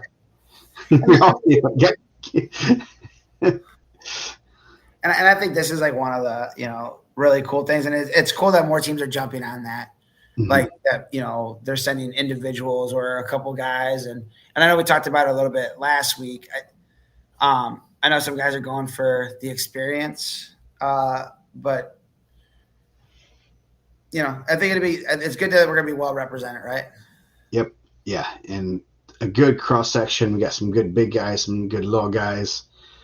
It's gonna be a great day of wrestling, and I think we have some really good wrestlers that are gonna be there and hopefully they have great days. Hopefully they're ready because it's tough. It's a meat grinder, and you can't. It's one of those national level tournaments where you can't prepare that much. You can prepare, but you're not going to be doing a lot of scouting reports like you are the week of state. When you already have the brackets, you kind of can predict where your four or five guys are going to be that you're going to wrestle, and you can get some scouting reports. And here you're going to know a little bit of where you're at, but then you're going to have to do some quick scouting of minor things, of trying to find a video on some kids and make sure that they're not, ripping headlocks left and right, or little things like that. I was impressed a couple of years ago when the Clarks came right out of football. Like they were like a week in, and then they both medaled. Yeah, yes, that was pretty impressive. And Paul should have been like in the semifinals. He was up. Oh man, he was up huge, and then I think the gas tank got him. Yeah. The football gas tank wasn't there, and you could tell. And that's one thing I was gonna say. At Westfield, saw Joe Maverick. He looked real good this weekend. He beat Lothamer, freshman sophomore champ, and I had totally like talking with Terry O'Neill, and it had just totally slipped my mind that they just got out of the football season. He had 5 practices in, and he's wrestling a guy that's a freshman sophomore champ, ranked right behind him and stuff, and wrestled a real good match. And I think towards the end, I think the gas tank hit him a little bit harder, but that's a good win for him, and I think he looked real good this weekend. I think the more, you're getting some of those guys back really, really. We were talking about Maryville. Had a bunch of guys that played football that are getting guys back this past weekend, and they still have a couple guys out. You played in that last week. I'm sure New Pal's probably dealing with the same thing. Yep.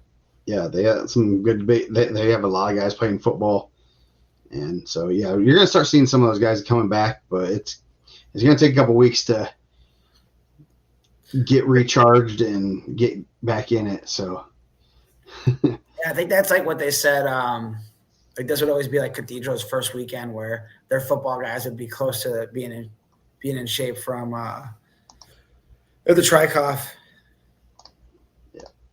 So anyway, what else do we want to talk about? Any good rants this week?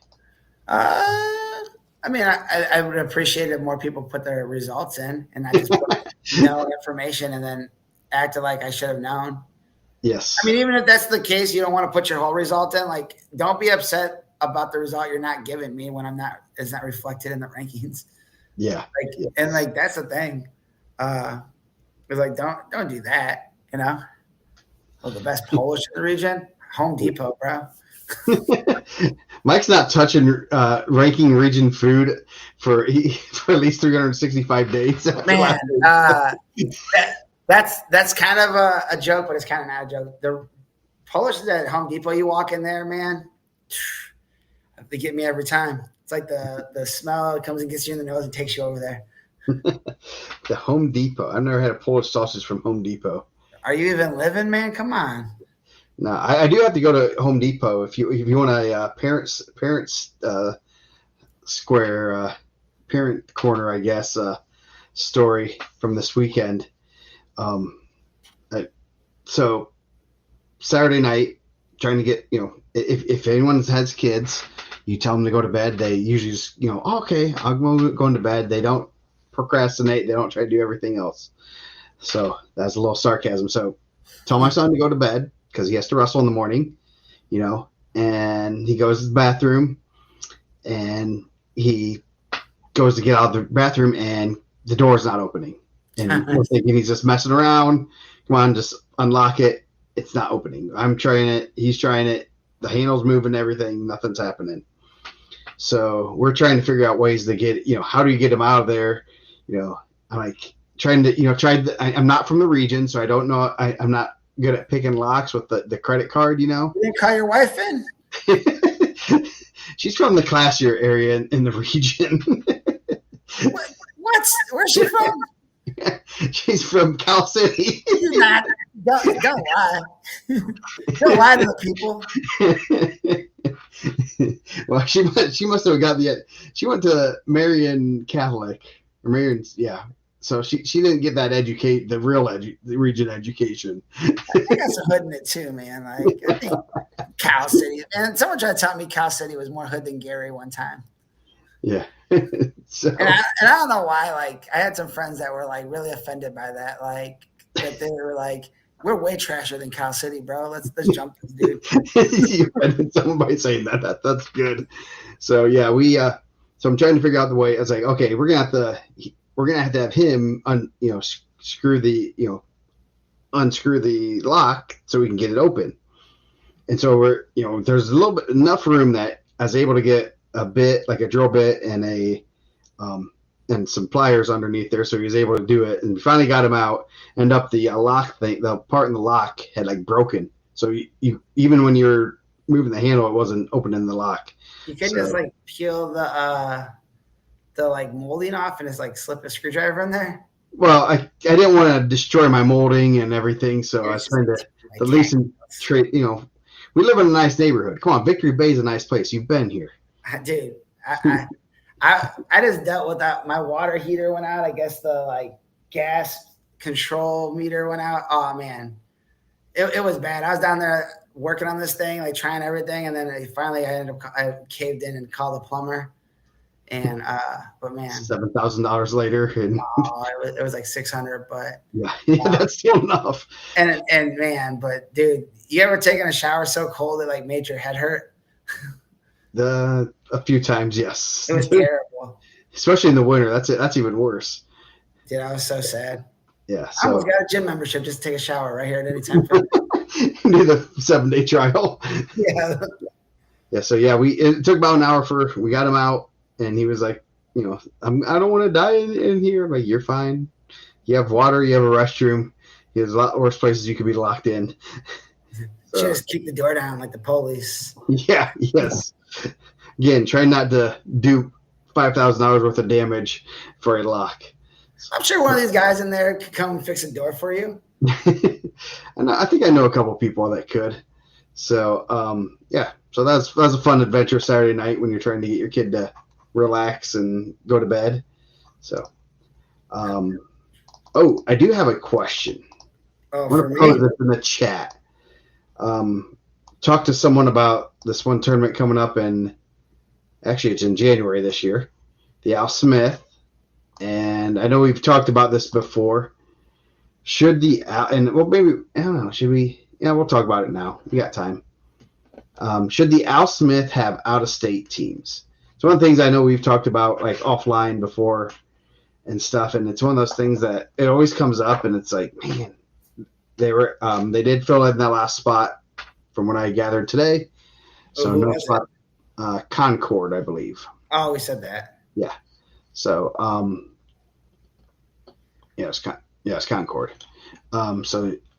But should should they be looking for out of state teams? And I always go back and forth about it. For what's your?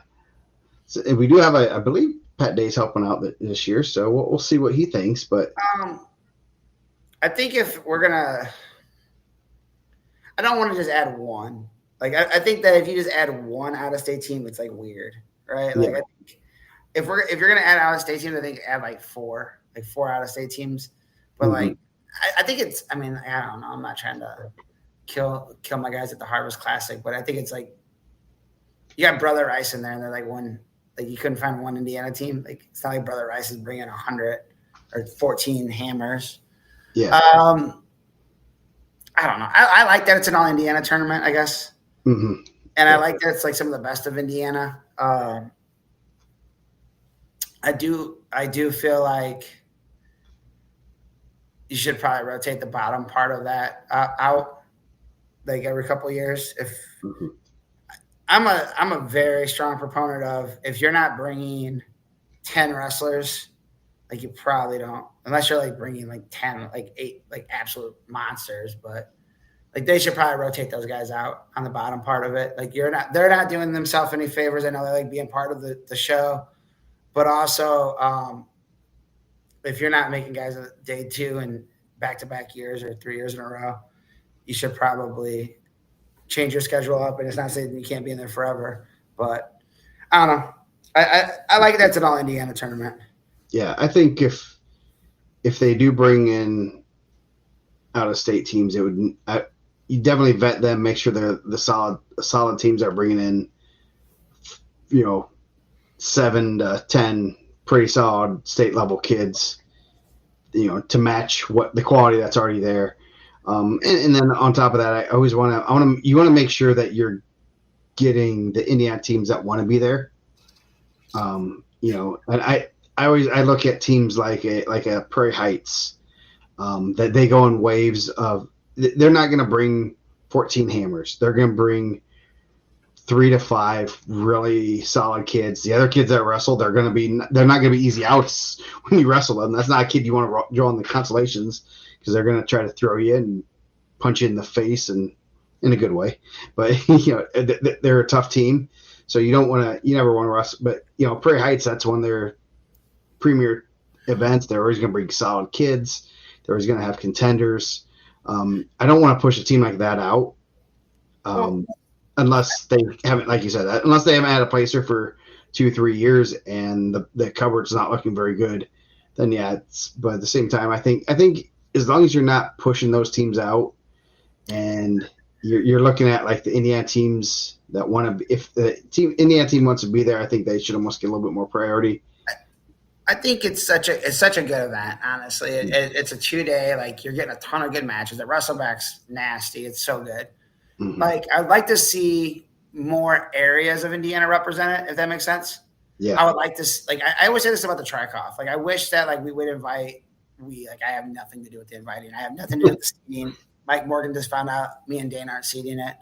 I would love to see like a good team from Lafayette there. Like I would love to see Harrison there. I would love to see, whatever this Rensselaer is really good right now. They've been really good at Logansport the last couple of years.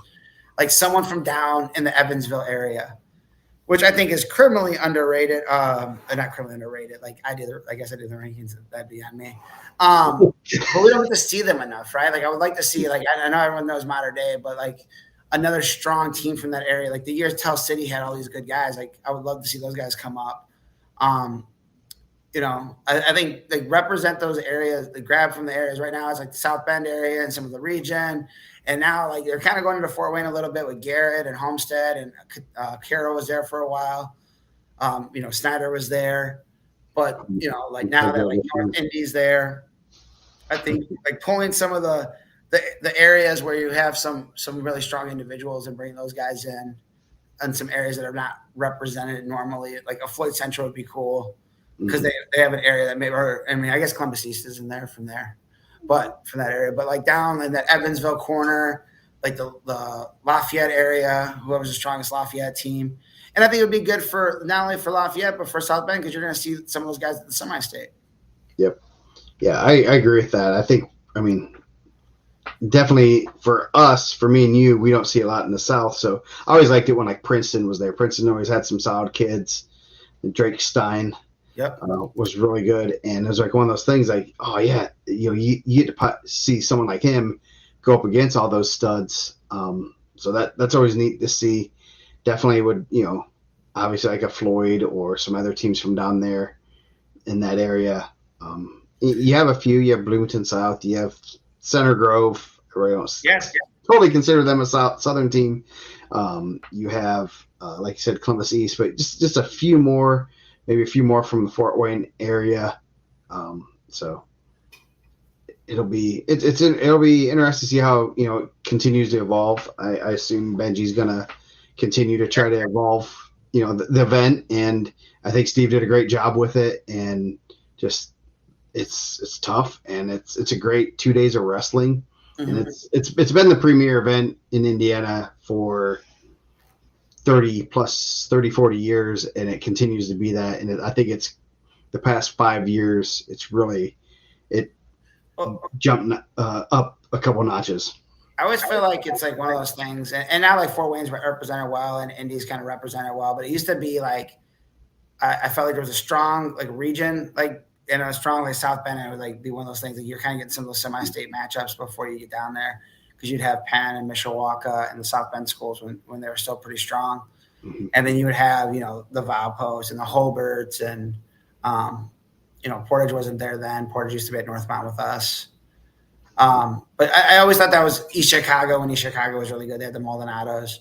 Like you had it was like a region versus South Bend kind of showdown, and now like you have like a nice Fort Wayne mix in there. I'm happy that Homestead was able to get in. I think they're going to be really good.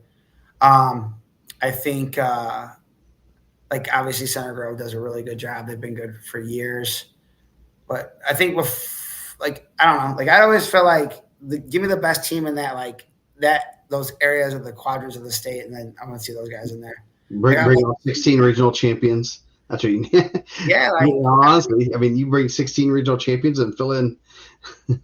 Well, and some obviously some of those guys aren't going to go there, right? Like Brownsburg's not going to be there, but you got Center Grove. Like Mater Dei hosts their own thing, so Mater Dei is going to be there. But I would I don't know. I'd like to see some of those other, like the years Delphi was really good, and they had Atwood and Leidy and those guys. I would like to have seen those guys at like an Al Smith. Mm-hmm. When they had some really strong individuals. I mean, like right now, it would be cool to see like Rossville there. Yeah, like Rossville would be a cool one where you have some really young, strong wrestling. That's kind of Lafayette area, but they go to Newcastle. But I think that's a good squad to get in there. So there's a lot of good teams that you'd like to see there. That especially like a Rossville is a perfect example of a team that's good. They're young. They have some hammers, and that we want to see those guys against the Crown Points and the Cathedrals and the Center Groves and the Garretts and all those teams. And you want to see those guys mix it up. So I mean, it's always good for rankings, but it's good for for everything else. I know there was like some Michigan teams they were talking like was it Niles and like Lakeshore, and they also come to the Penn Superdome, the Henry Wilk. Yeah. And like, I mean, how many times do you need to see Niles in Lakeshore?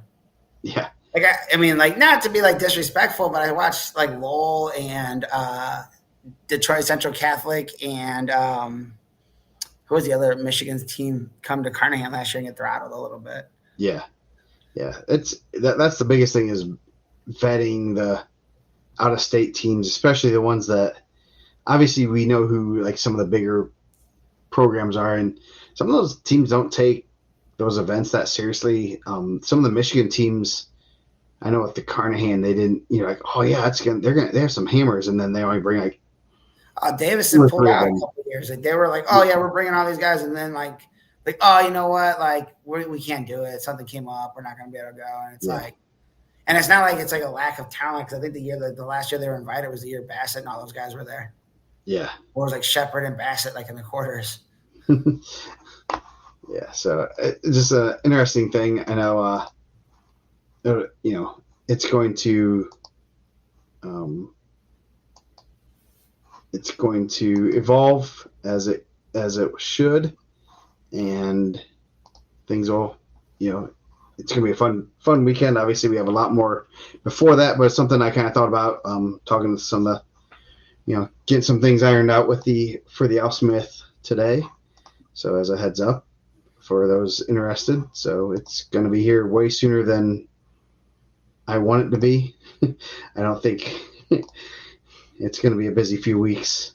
I guess I'll have like some Christmas holiday or something mixed in. So I had team Christmas party, so I had to leave the track off a little early. I'm not gonna be able to stay for the final round, but I'm still gonna stop in.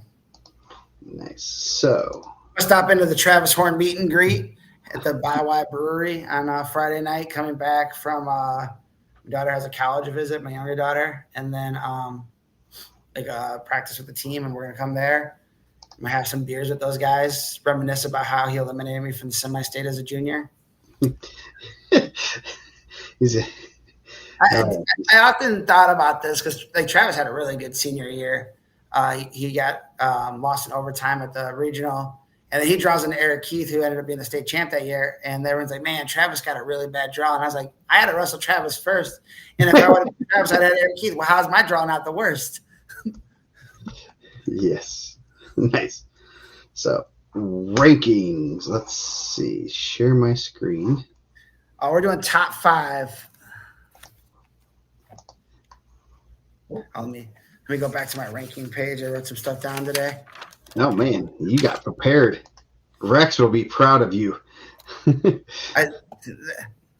had last week I went blind and I got hammered on this pizza vote, so I'm not going in. I'm gonna do a little bit of research. Good idea. So we are ranking the top 5 things that coaches yell from the corner. So I think you went first last week. I'll go. Yeah. I'll go first. I like my list. I got like 10 on my list. Joe wanted to bring Watkins in to yellies at me. To bring back some repressed memories. If I did the top 5 things that Watkins yelled, there'd be some. There's some good ones. I got invited to do like they were gonna do because he retired, like a tribute show. And they're like, "Come in and tell some Watkins stories." I said, "Man, I got a lot of stories. I don't think I can tell on air. Let me see if I can figure some out that were like more NSFW." So, Chris, pretty much kind of one of the best ones. Get up from bottom. Yeah. You yell that, and it's wow, kid's laying there and. I like the common ones of get up, like no, he's just sitting there laying there trying not to get up. So either that or GTFO. That was one that we used later, and I think the kids that need it, they understood it. So the token get up from bottom. My number 5, and shout out to my boy Nick. Yeah, we did a show for a little bit when Joe was extra busy with life. Nick ran a little bit of a show. Get off your back, my guys. We had that conversation before we went out there. Which the name of Nick's show is Squeeze. Anytime someone gets to their back, coaches just yell squeeze. I don't know if that's I don't know if that helps. I don't think any of these really help. At least none of mine probably do. Yeah. So, I like the old, the wisdom that is spouted from the coaching corner sometimes. 1, not 2. I had that one on my list too. I'm gonna take it off there. Oh man. 1, not 2. Yep. That's the token from the when you're there. Give them 1, not 2. Oh, wow, I didn't think about that. Common sense things, but also one of those things that, as a coach, I probably yelled a gazillion times and never thought twice about it until now. I'm like, I was an idiot. Yeah. I'm gonna go with one. I think mine's gonna go like in a stalling direction now. everyone loves scrambling up until you're almost about to get taken down, and the coaches just start yelling, "Watch the knee, watch the knee." Oh, okay. Not the whole time they're scrambling, just right now. You want them to stop it now. Just watch the knee. Right as your kid's about ready, and it's always the kid that's about ready to get taken down. Yeah. It's not the kid that's going to get that. Or you're about to give up a reversal. They're like, watch the knee there, watch the knee. Like the official's not. That's not his job, right? Yeah. Nice. Yes, that's a good one. This is one of my favorites. He's tired. Yeah. I always love it when the coaches are yelling that he's tired, and his kid's just as dog tired, and he's like, it is a two turtles going back to the center, and he's tired. It's like, oh, yes, I'm tired too. So Watkins will tell you that one a lot. He's tired. Like you would run back to him. He's tired. Like wasting a little bit of energy. Yeah. I had another one here. When you're on your, kind of what Rex was saying, when you're on your back, when they just start yelling, bridge. Like, if that's something that we have to tell the kids when they're on the mat, that they're so unaware of how this is going that when you're on their back, you're just yelling bridge. I think we have bigger problems. Yeah, it's a little late now to start working on technique. Yeah. Yes. I always love the coaches that are coaching the kids, like especially at the higher levels. Obviously, youth and middle school stuff. You're trying to, but it's like in the college level when I'm at NCAAs. I was actually just telling someone this yesterday.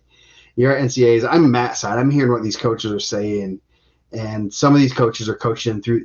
Circle left, circle. Go to your left, head up. This. Like, if they don't know this at this point, you're in the quarterfinals of the NCAAs. I think we're kind of beyond trying to figure this out. So,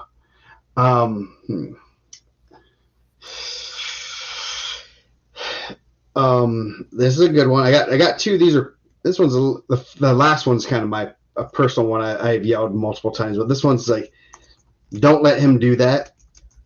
When he gets a half in, because, he's letting, because you're technically really letting him, put that half in a little bit deeper, don't let him do that. That's kind of something I would yell sometimes, but yeah, that's one of those, like, I don't think he's totally letting him do that, but. I feel like there's one, and this goes back to the stalling, right? When you go out of bounds and there's like 30 seconds left, coaches love to say, hey, look at the clock, circle here. So you're essentially saying, hey, make sure you stall here. You're going to stall without stalling, right? Stall without stalling here, circle.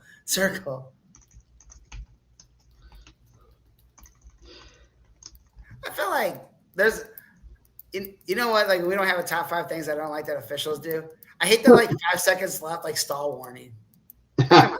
The hero stall call, as we like to call it. No, not the one that ties it up. I think that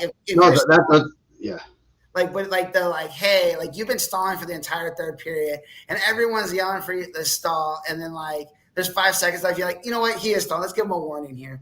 Let's give him a warning. We had that happen one time at semi-state. I think it was in the semis, and we already had to get the other kid got a stall call already, and then we're barking, stalling the whole third period, just like that. And about 5 seconds to go, the ref goes stalling again, but he forgot that he gave a stall call, and then it tied it up. So we're arguing yeah, that's 1 point. He's like, no, it isn't. That's my first stall call. And I'm like, no, and we're like, no, you gave it, and they went. They looked on track and yeah. And the ref was like, oh, crap. He thought he was just giving that, I always call that the hero one of, oh, yes, it means nothing. Thank you for the stall call with 5 seconds left in the match.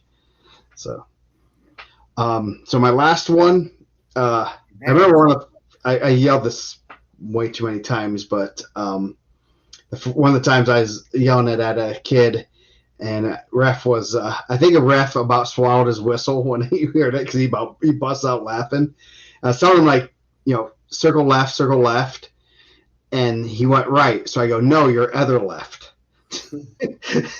So the ref about, he looked over me, just started laughing. That is tough. That one is tough.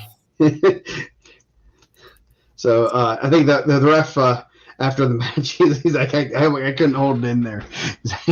Your other left. So I yelled that multiple times in random tell them to go this way, they go the opposite way. Go, no, your other right. So no, your other left.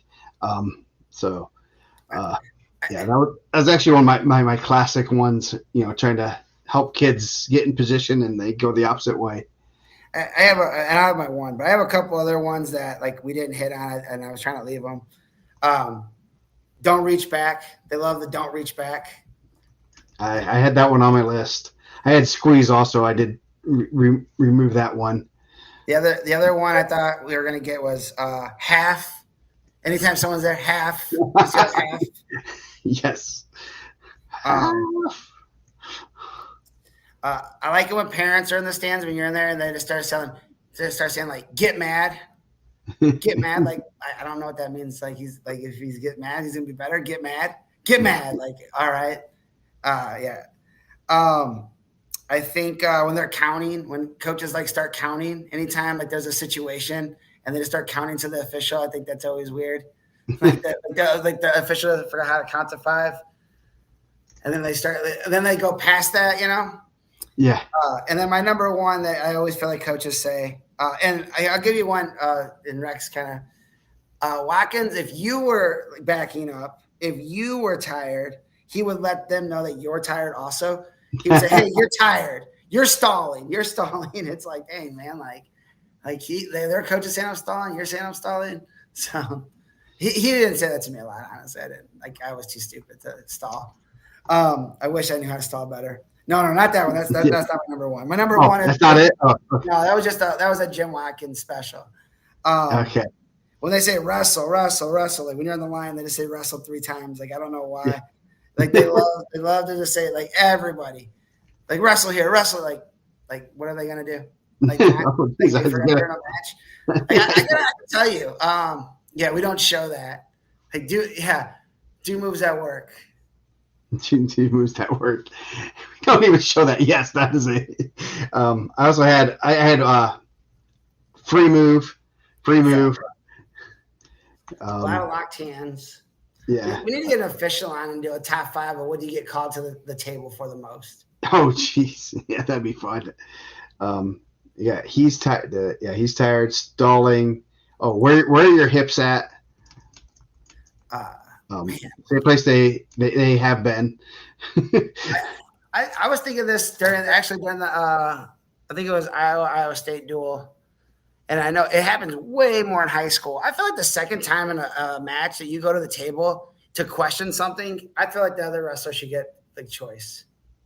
Yeah. Like I think like the second time in a singular match, if you say, hey, like I'm going to the table to like question whatever, like then you should let the other wrestler get choice.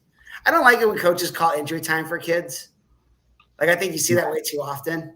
Yeah. Like when kids are not like calling their own injury time, and then the coach is like, can we get some injury time here? Like, you guys were so in sync that you knew that he was hurt, that his injury was happening right now. You didn't see anything happen. That just got out of bounds, and you're gonna say, hey, I'm gonna just call injury time for my guy so he can get a drink of water. We can talk this through. Yeah, like, I always think that's weird.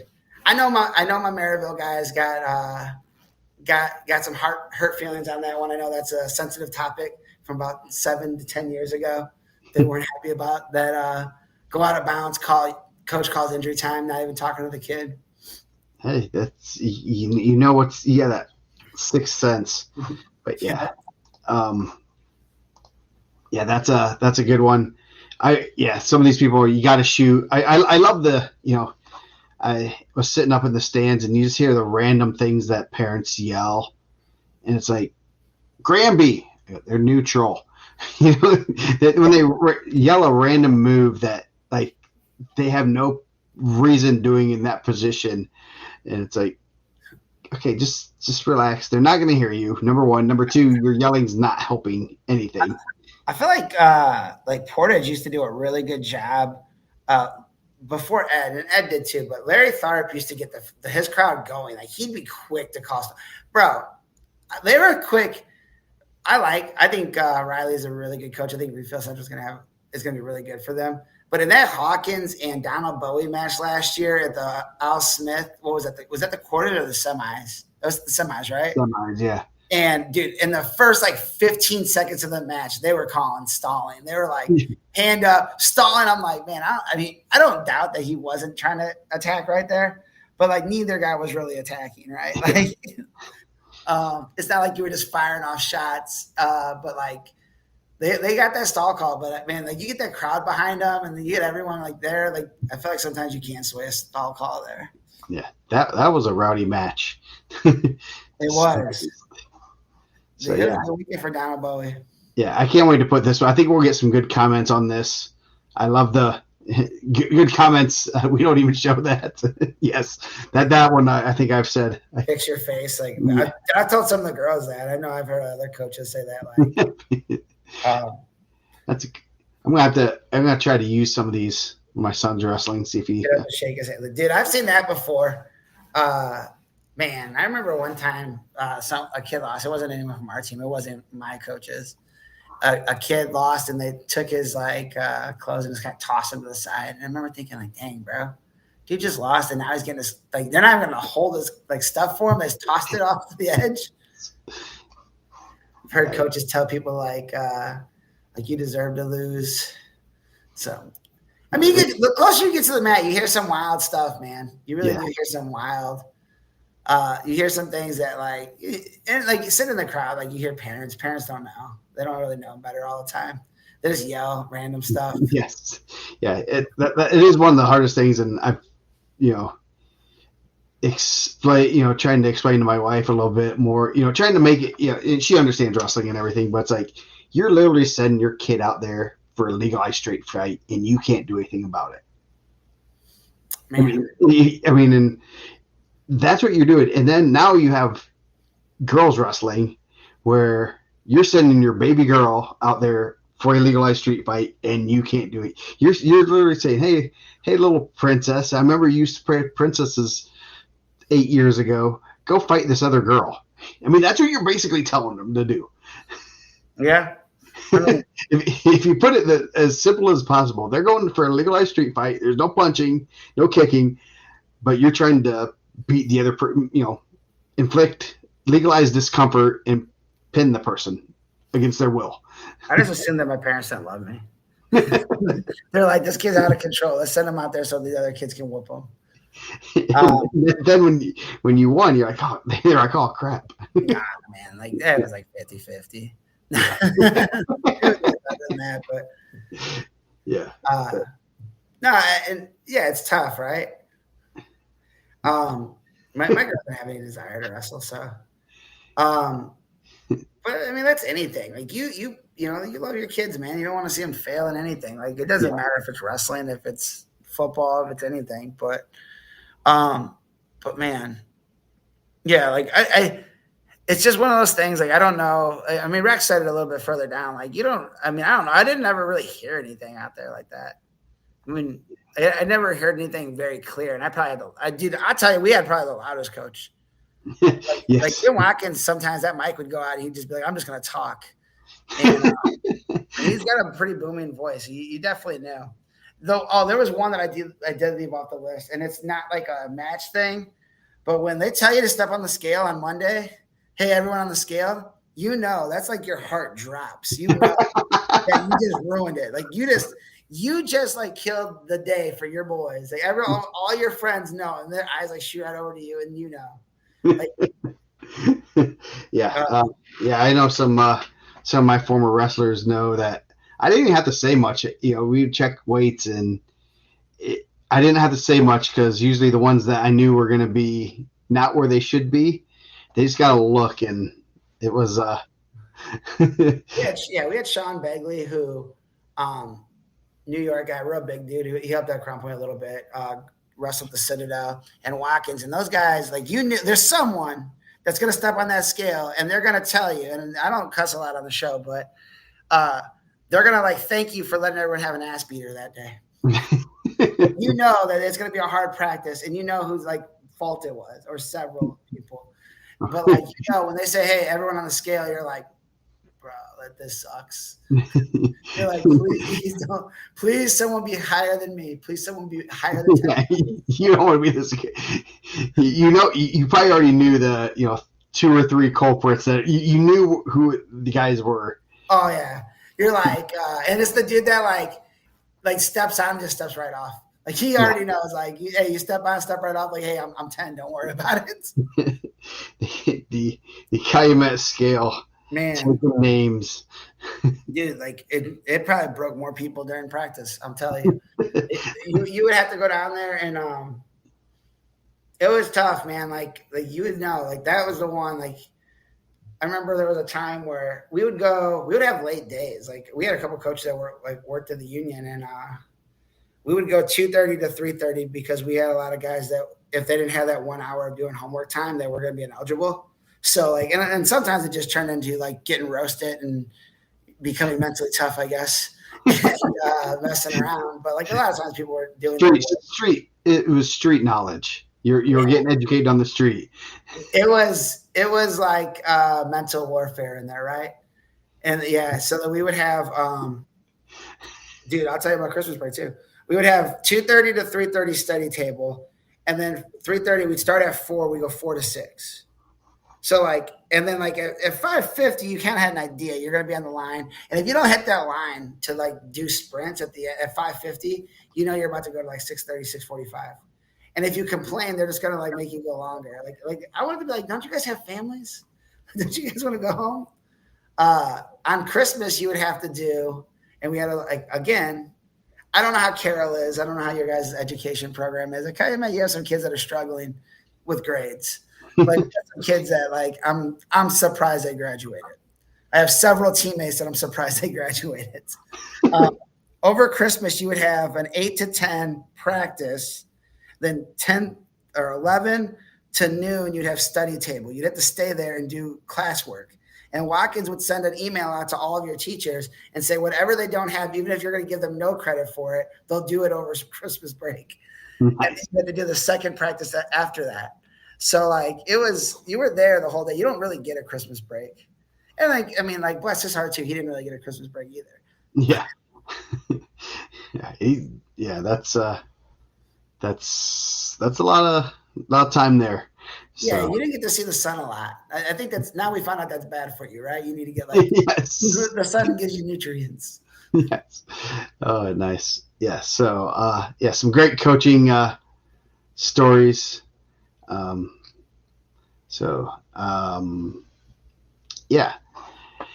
Anything else we want to go over for this week? Lots of great wrestling. Report your results. Yeah, I'll try to get the semi-state rankings out tomorrow. I'm trying to give the semi-state rankings a little bit of time for everyone to get them in, whether it's Fort Wayne or you said who's tournament tomorrow, Fort Wayne? Fort Wayne, I have them. I just have not. We had to go to Costco tonight, so I was not able to. And that's a journey in itself. Yeah. Yes, it is. But yes, go ahead. We were just. It's like trying to figure out what day you could do something, and it's like I got to do it tonight, or it's not going to be till after Christmas. I'm trying to let everyone get their semi-state rankings going. So my East Chicago one should be out tomorrow, and then I'm hoping to have the state rankings by Wednesday. So if there's anything you guys need to get in result-wise, if there was some match that you guys wrestled XYZ at the Grizzly Bear Open 2 years ago and you don't understand why, go ahead and send me that email. Grizzly Bear Nationals. Or whatever nationals, the Supreme National Duels or the Outlaw National Duels, or everyone's got a nationals. It's like softball and baseball. Yeah, state championships and all that. Yes. So, good luck this weekend. I'll be at Ironman. You're obviously going to the old stomping grounds, Calumet New Tech High School. Dude, I hope they increase the Wi-Fi in that gym. If they're New Tech, they better have some Wi-Fi. Dude, we had hardwire in that corner, though, boy. I remember playing broadcast 1 year out of there. That was not good. I like it. Like, I don't know. I hope they still have the racquetball rooms. The upstairs gym. The picture I saw, that place looks really nice. Yeah, they've done a good job. Their football field's nice. They're putting a lot of money into their athletics, which is cool. Yep. Hopefully, so that's cool. Teachers are making money. It should be a great day of wrestling. So remember, report results, send anything, get some rankings out this week, get some power polls. Everyone loves those power polls. I know. I'm excited. Take Dickman out of the mix, like kind of tighten that race up a little bit. The other way in Evansville. Yeah, Evansville dropping him out. You got Center Grove has a slight lead now. So that gets a little, and it is, obviously there's no guarantee that he comes back. I'm guessing he's going to come back. We're about to get an angry text message in 10. Yes. I'm pretty, we expect him to come back, but we're also not, if he doesn't, that's going to be interesting. So it's going to be, obviously we'll see how things shake out, and it could be a real tight team race at their regional, at their semi-state, state. It's going to be, you're going to possibly get, those Crown Point and Center Grove kids. They'll be separated, and they could also run into a Crown Point kid in the quarters or first round. So it's always one of those things you look further down the road and see what kind of. You get to go see some of my favorite people at the Ironman. The Rios and the Newells and Joe Stanley. My guy Joe Stanley is going to be there. Yeah, representing Lowell. Hopefully Friday night gets over a little bit earlier than 2 years ago when it was past midnight. So, and I think they're starting. It seems like they're starting a little earlier. So maybe we'll get done. It's just a long day of wrestling, and just going there and get some good information, talking to people, hanging out, and we'll get. Salas is in there. You can go work. You're gonna go jump in with Jake Salas, go clang and bang. I'm sure he's gonna have that hotel weight room going. I don't want to take any of the weight away from him. But there's usually not enough for guys like him. He's scraping he's adding like 106 pounders to the bar just to make get a workout in. So I don't want to take any of those. They're like 219 gorillas too, right? We need to get Jake Salas. Sure, we'll rock that thing on here. Yes. See, I do have this is one of the newer sweatshirts. And that's nice. I don't have that sweatshirt. Yeah, this is brand new. This is my daughter designed this actually. Pretty nice. She's a little budding graphic artist. She's done a couple of the graphics, so shout out to her. She makes sure my graphics are good, and she'll brutally critique them. So if you ever need a graphic critiqued, give her a call. I think that's what. I'm not sure what their thing is, but they definitely have some dudes that can lift some weights. I thought it was like 219 gorillas, like him, and I think Anthony Quiros and those guys. So yeah, I can't find it, but I think they got some shirts that have some gorillas on it with some guys lifting weights. Nice. We'll talk to them. We got some time. We'll have some time to relax and talk this weekend. So. Anyway, well, everyone have a great week. We'll be back next Monday and have a lot to talk